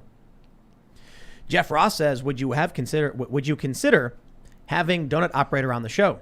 He's an ex-cop turned YouTuber that I think would be good content. And yes, absolutely, we would. Standing invite. I'm telling you guys. Dude X01 says, Charles Hoskinson, founder of Cardano and ETH, said that he would come on Timcast if he was invited on Twitter today. He was invited by Lydia on Yes, Twitter. he was twice. Yeah, several times. Yeah. I'd love to have him. Lydia does all the booking. I do so indeed. there you go. DJ Madero says, Star Trek DS9 episode in the Pale Moonlight best defines what a man will do if he believes the ends justify the means. It's a dangerous ideology, if you were to ask me. All right, Alexander Ali says, Captain America said we don't trade lives. but vision and half the population died anyways. You can poke holes in either philosophy. Well, yeah, but that's only because he lost. But I guess a utilitarian would argue that, I mean, trying to save everyone, like refusing to acknowledge the fact that there will be losses and taking the initiative to minimize those losses will result in overall more people being hurt, regardless of how much you may try. AC 130 says, great King of the Hill episode about the trolley problem. Hank is left with the decision to open the floodgates or destroy other homes and is hated after. That's why people just don't want to have the decision. So leave me out of it. I don't want to be responsible. People need to learn to be responsible, though. Yeah, because making no decision is a decision. Yeah. That's a good way of looking at it. That's what Rush said. All right, we'll do a few more. Let's see. BL42JD. Cool hearing Ian say GNU. What distro do you use, Ian? I currently don't. I use Windows. Whoa. I've never used GNU, but I've studied a lot of Richard Stallman. I have a lot of respect for the guy. I'm sad that he went through the whole cancel culture thing. I think his text was kind of, I don't know. Are you familiar with Richard Stallman? What he did? He built the GNU system. The free software kind of created the free software movement, and then he wrote something about Epstein and like supporting people that went there. I don't know. And then MIT fired him, but it's unfortunate because he's kind of like the Yoda of computer code. Oh man. Here's a good one. Oh, OMG, just remembered. I was listening to you, and my dad recognized your voice and said to me, is that the hat guy? It is the hat guy. It is the hat guy. Hey. That's me. Kayla Sherrard says, a modern trolley problem my professor posed is the algorithms in self-driving cars to prevent accidents. Would we avoid crashes by crashing into pedestrians? Might demographics come into play with time? Well, that's what people are already asserting with AI, that it is racist. Because apparently more Yeah. black people have been run over or something. Yeah, I'm not sure what they're thinking there, but yeah. Mike Sullivan says, love Lauren's response about the trolley. 5 cancers to society and 1 with the cure. Truly no malarkey. All right. And by My the way, No point was- Malarkey is our podcast. Oh, I like that. Oh, really? Yeah, No Malarkey. Is it Joe Biden fan podcast? No, there's no malarkey. That would be a lot That of would be malarkey. malarkey, yeah. Yes. Much malarkey. Yeah. Mucho malarkey. Spanish language anti-Biden podcast. No, pro-Biden. Sorry. Mucho malarkey. All right. Aaron Bortner says, you guys should come to Gettysburg, PA area. Nice place. And Tim, if you come up that far, I'll take you to a nice cement skate park in York. Free. Cool. We should search for ghosts at Gettysburg. Oh my gosh, if you ever want to do a ghost hunting series, I just bought some EMF detectors because we're going to be doing this paranormal show. Yeah. But I must stress, there is no evidence or anything indicating EMF has anything to do with Right. ghosts. It could be subatomic vibration. Imagine I'm curious what it is. Imagine a dude in the 1800s just like walking around with some kind of like magnifying glass looking at things saying like, I'm going to use this device which allows us to see smaller things, and like by today's standards you'd be like, what are you doing? Yeah. So in like 100 years they're going to look back and be, these people were so I'm dumb. looking for Well, I ghosts. mean, like infrared stuff. They say cold spots, or I don't know. Yeah, we can get night vision goggles. Yeah. That'd be cool. And I want to find a haunted house. All right, let's see. We'll do one more. We'll do 2 more. Mingno Solomon says, summer coming up. When will you be selling Fauci flip-flops? We won't, because I don't have the rights to his That'd be likeness. so fun. Get it though? Flip flop. Yeah, Yeah. that's good. Yeah. I love Flip-flops. That's the original. Here's the last. We'll do one more. Deadeye says, Michael Knowles is smart with his marketing campaign, but don't forget about Michael Malice's new book, The Anarchist Handbook, available now. That's right. You guys, go buy those books. Love Make Michael them Malice #1 on Amazon and so that when Knowles. regular people go on Amazon, they see those books. Cultural enforcement. That's right. That's cool. What's Anarchist Handbook about? Are you guys familiar? I mean, other than anarchy, the obvious, but It's about Michael Malice's handbook for anarchism. Yeah. so he's basically breaking down what is anarchy. He goes I through the guess history. I could ask him about Yeah, it. he talks about what's her face? Emma Goldman, is that her name? I think so. And then Something like that guy, that cute guy he was talking about on the show last And like, time. yeah, He's good looking. that's right. All right. It's fine. Hey, thanks for hanging out, everybody. Go to facebook.com/Timcast IRL and follow, like the page, and share the videos, because we are going to leverage the Facebook network to get people to join our website, timcast.com. Yes. Go to timcast.com, become a member. We're going to have a bonus segment coming up, and that's where we say the things YouTube gets mad at us for, and we swear a whole lot. And you can follow us on Instagram as well, at Timcast IRL. And you can follow me at Timcast basically everywhere. We do the show Monday through Friday live at 8 p.m., so we're always around. Give us a good review. Lauren, you want to shout out your show? Sure. So you can find me, like I said, YouTube, Odyssey, Rumble, BitChute, Lauren Chen. On there, I host a weekly podcast with my friend Marie Oakes, who is also a journalist for the Westphalian Times. It is called No Malarkey. I think our next episode, we've already filmed it, should be going up tomorrow. And I don't have a Patreon, so as always, if you do want to support my videos, you can head on over to clearlypure.com. It's my family's bath and body company. We're actually having a Father's Day sale right now. Cool. Let's see if it's like a sliding thing. So if you buy like $100 worth of stuff, use the code DAD20, get 20% off. And if you buy $50 worth of stuff, use the code DAD10, get 10% off. So yeah, that's what I have instead of a paywall. So It's Clearly Pure, PUR. yeah, so CLEARLYPUR.com, and that helps keep the It's videos going. Really good material. You brought some soap last time. I loved it. It was so good. I had the yeah. salt soap. It just feels so good on my face. Thanks. Yeah, I bring soap now when I travel. I'm using my mom's new lime soap. It's really good. And it's also hard to travel with solid soap, I've learned, because you have to dry it. But yeah. I like it. Hey, you guys can also follow me at IanCrossland.net and follow me on social media at Ian Crossland. Also, I've got some music online, iTunes, Amazon Music, things like that. So if you want to check it out, and feel free to download it too if you want to support it. Really appreciate it, guys. And you guys are more than welcome to follow me at Sour Patch Lids on Twitter, as I try to have more followers than Sour Patch Kids. Noble, I know. We will see you at timcast.com in the exclusive members-only bonus segment with Lauren coming up around 11 p.m. Thanks for hanging out. We'll see you then. Bye.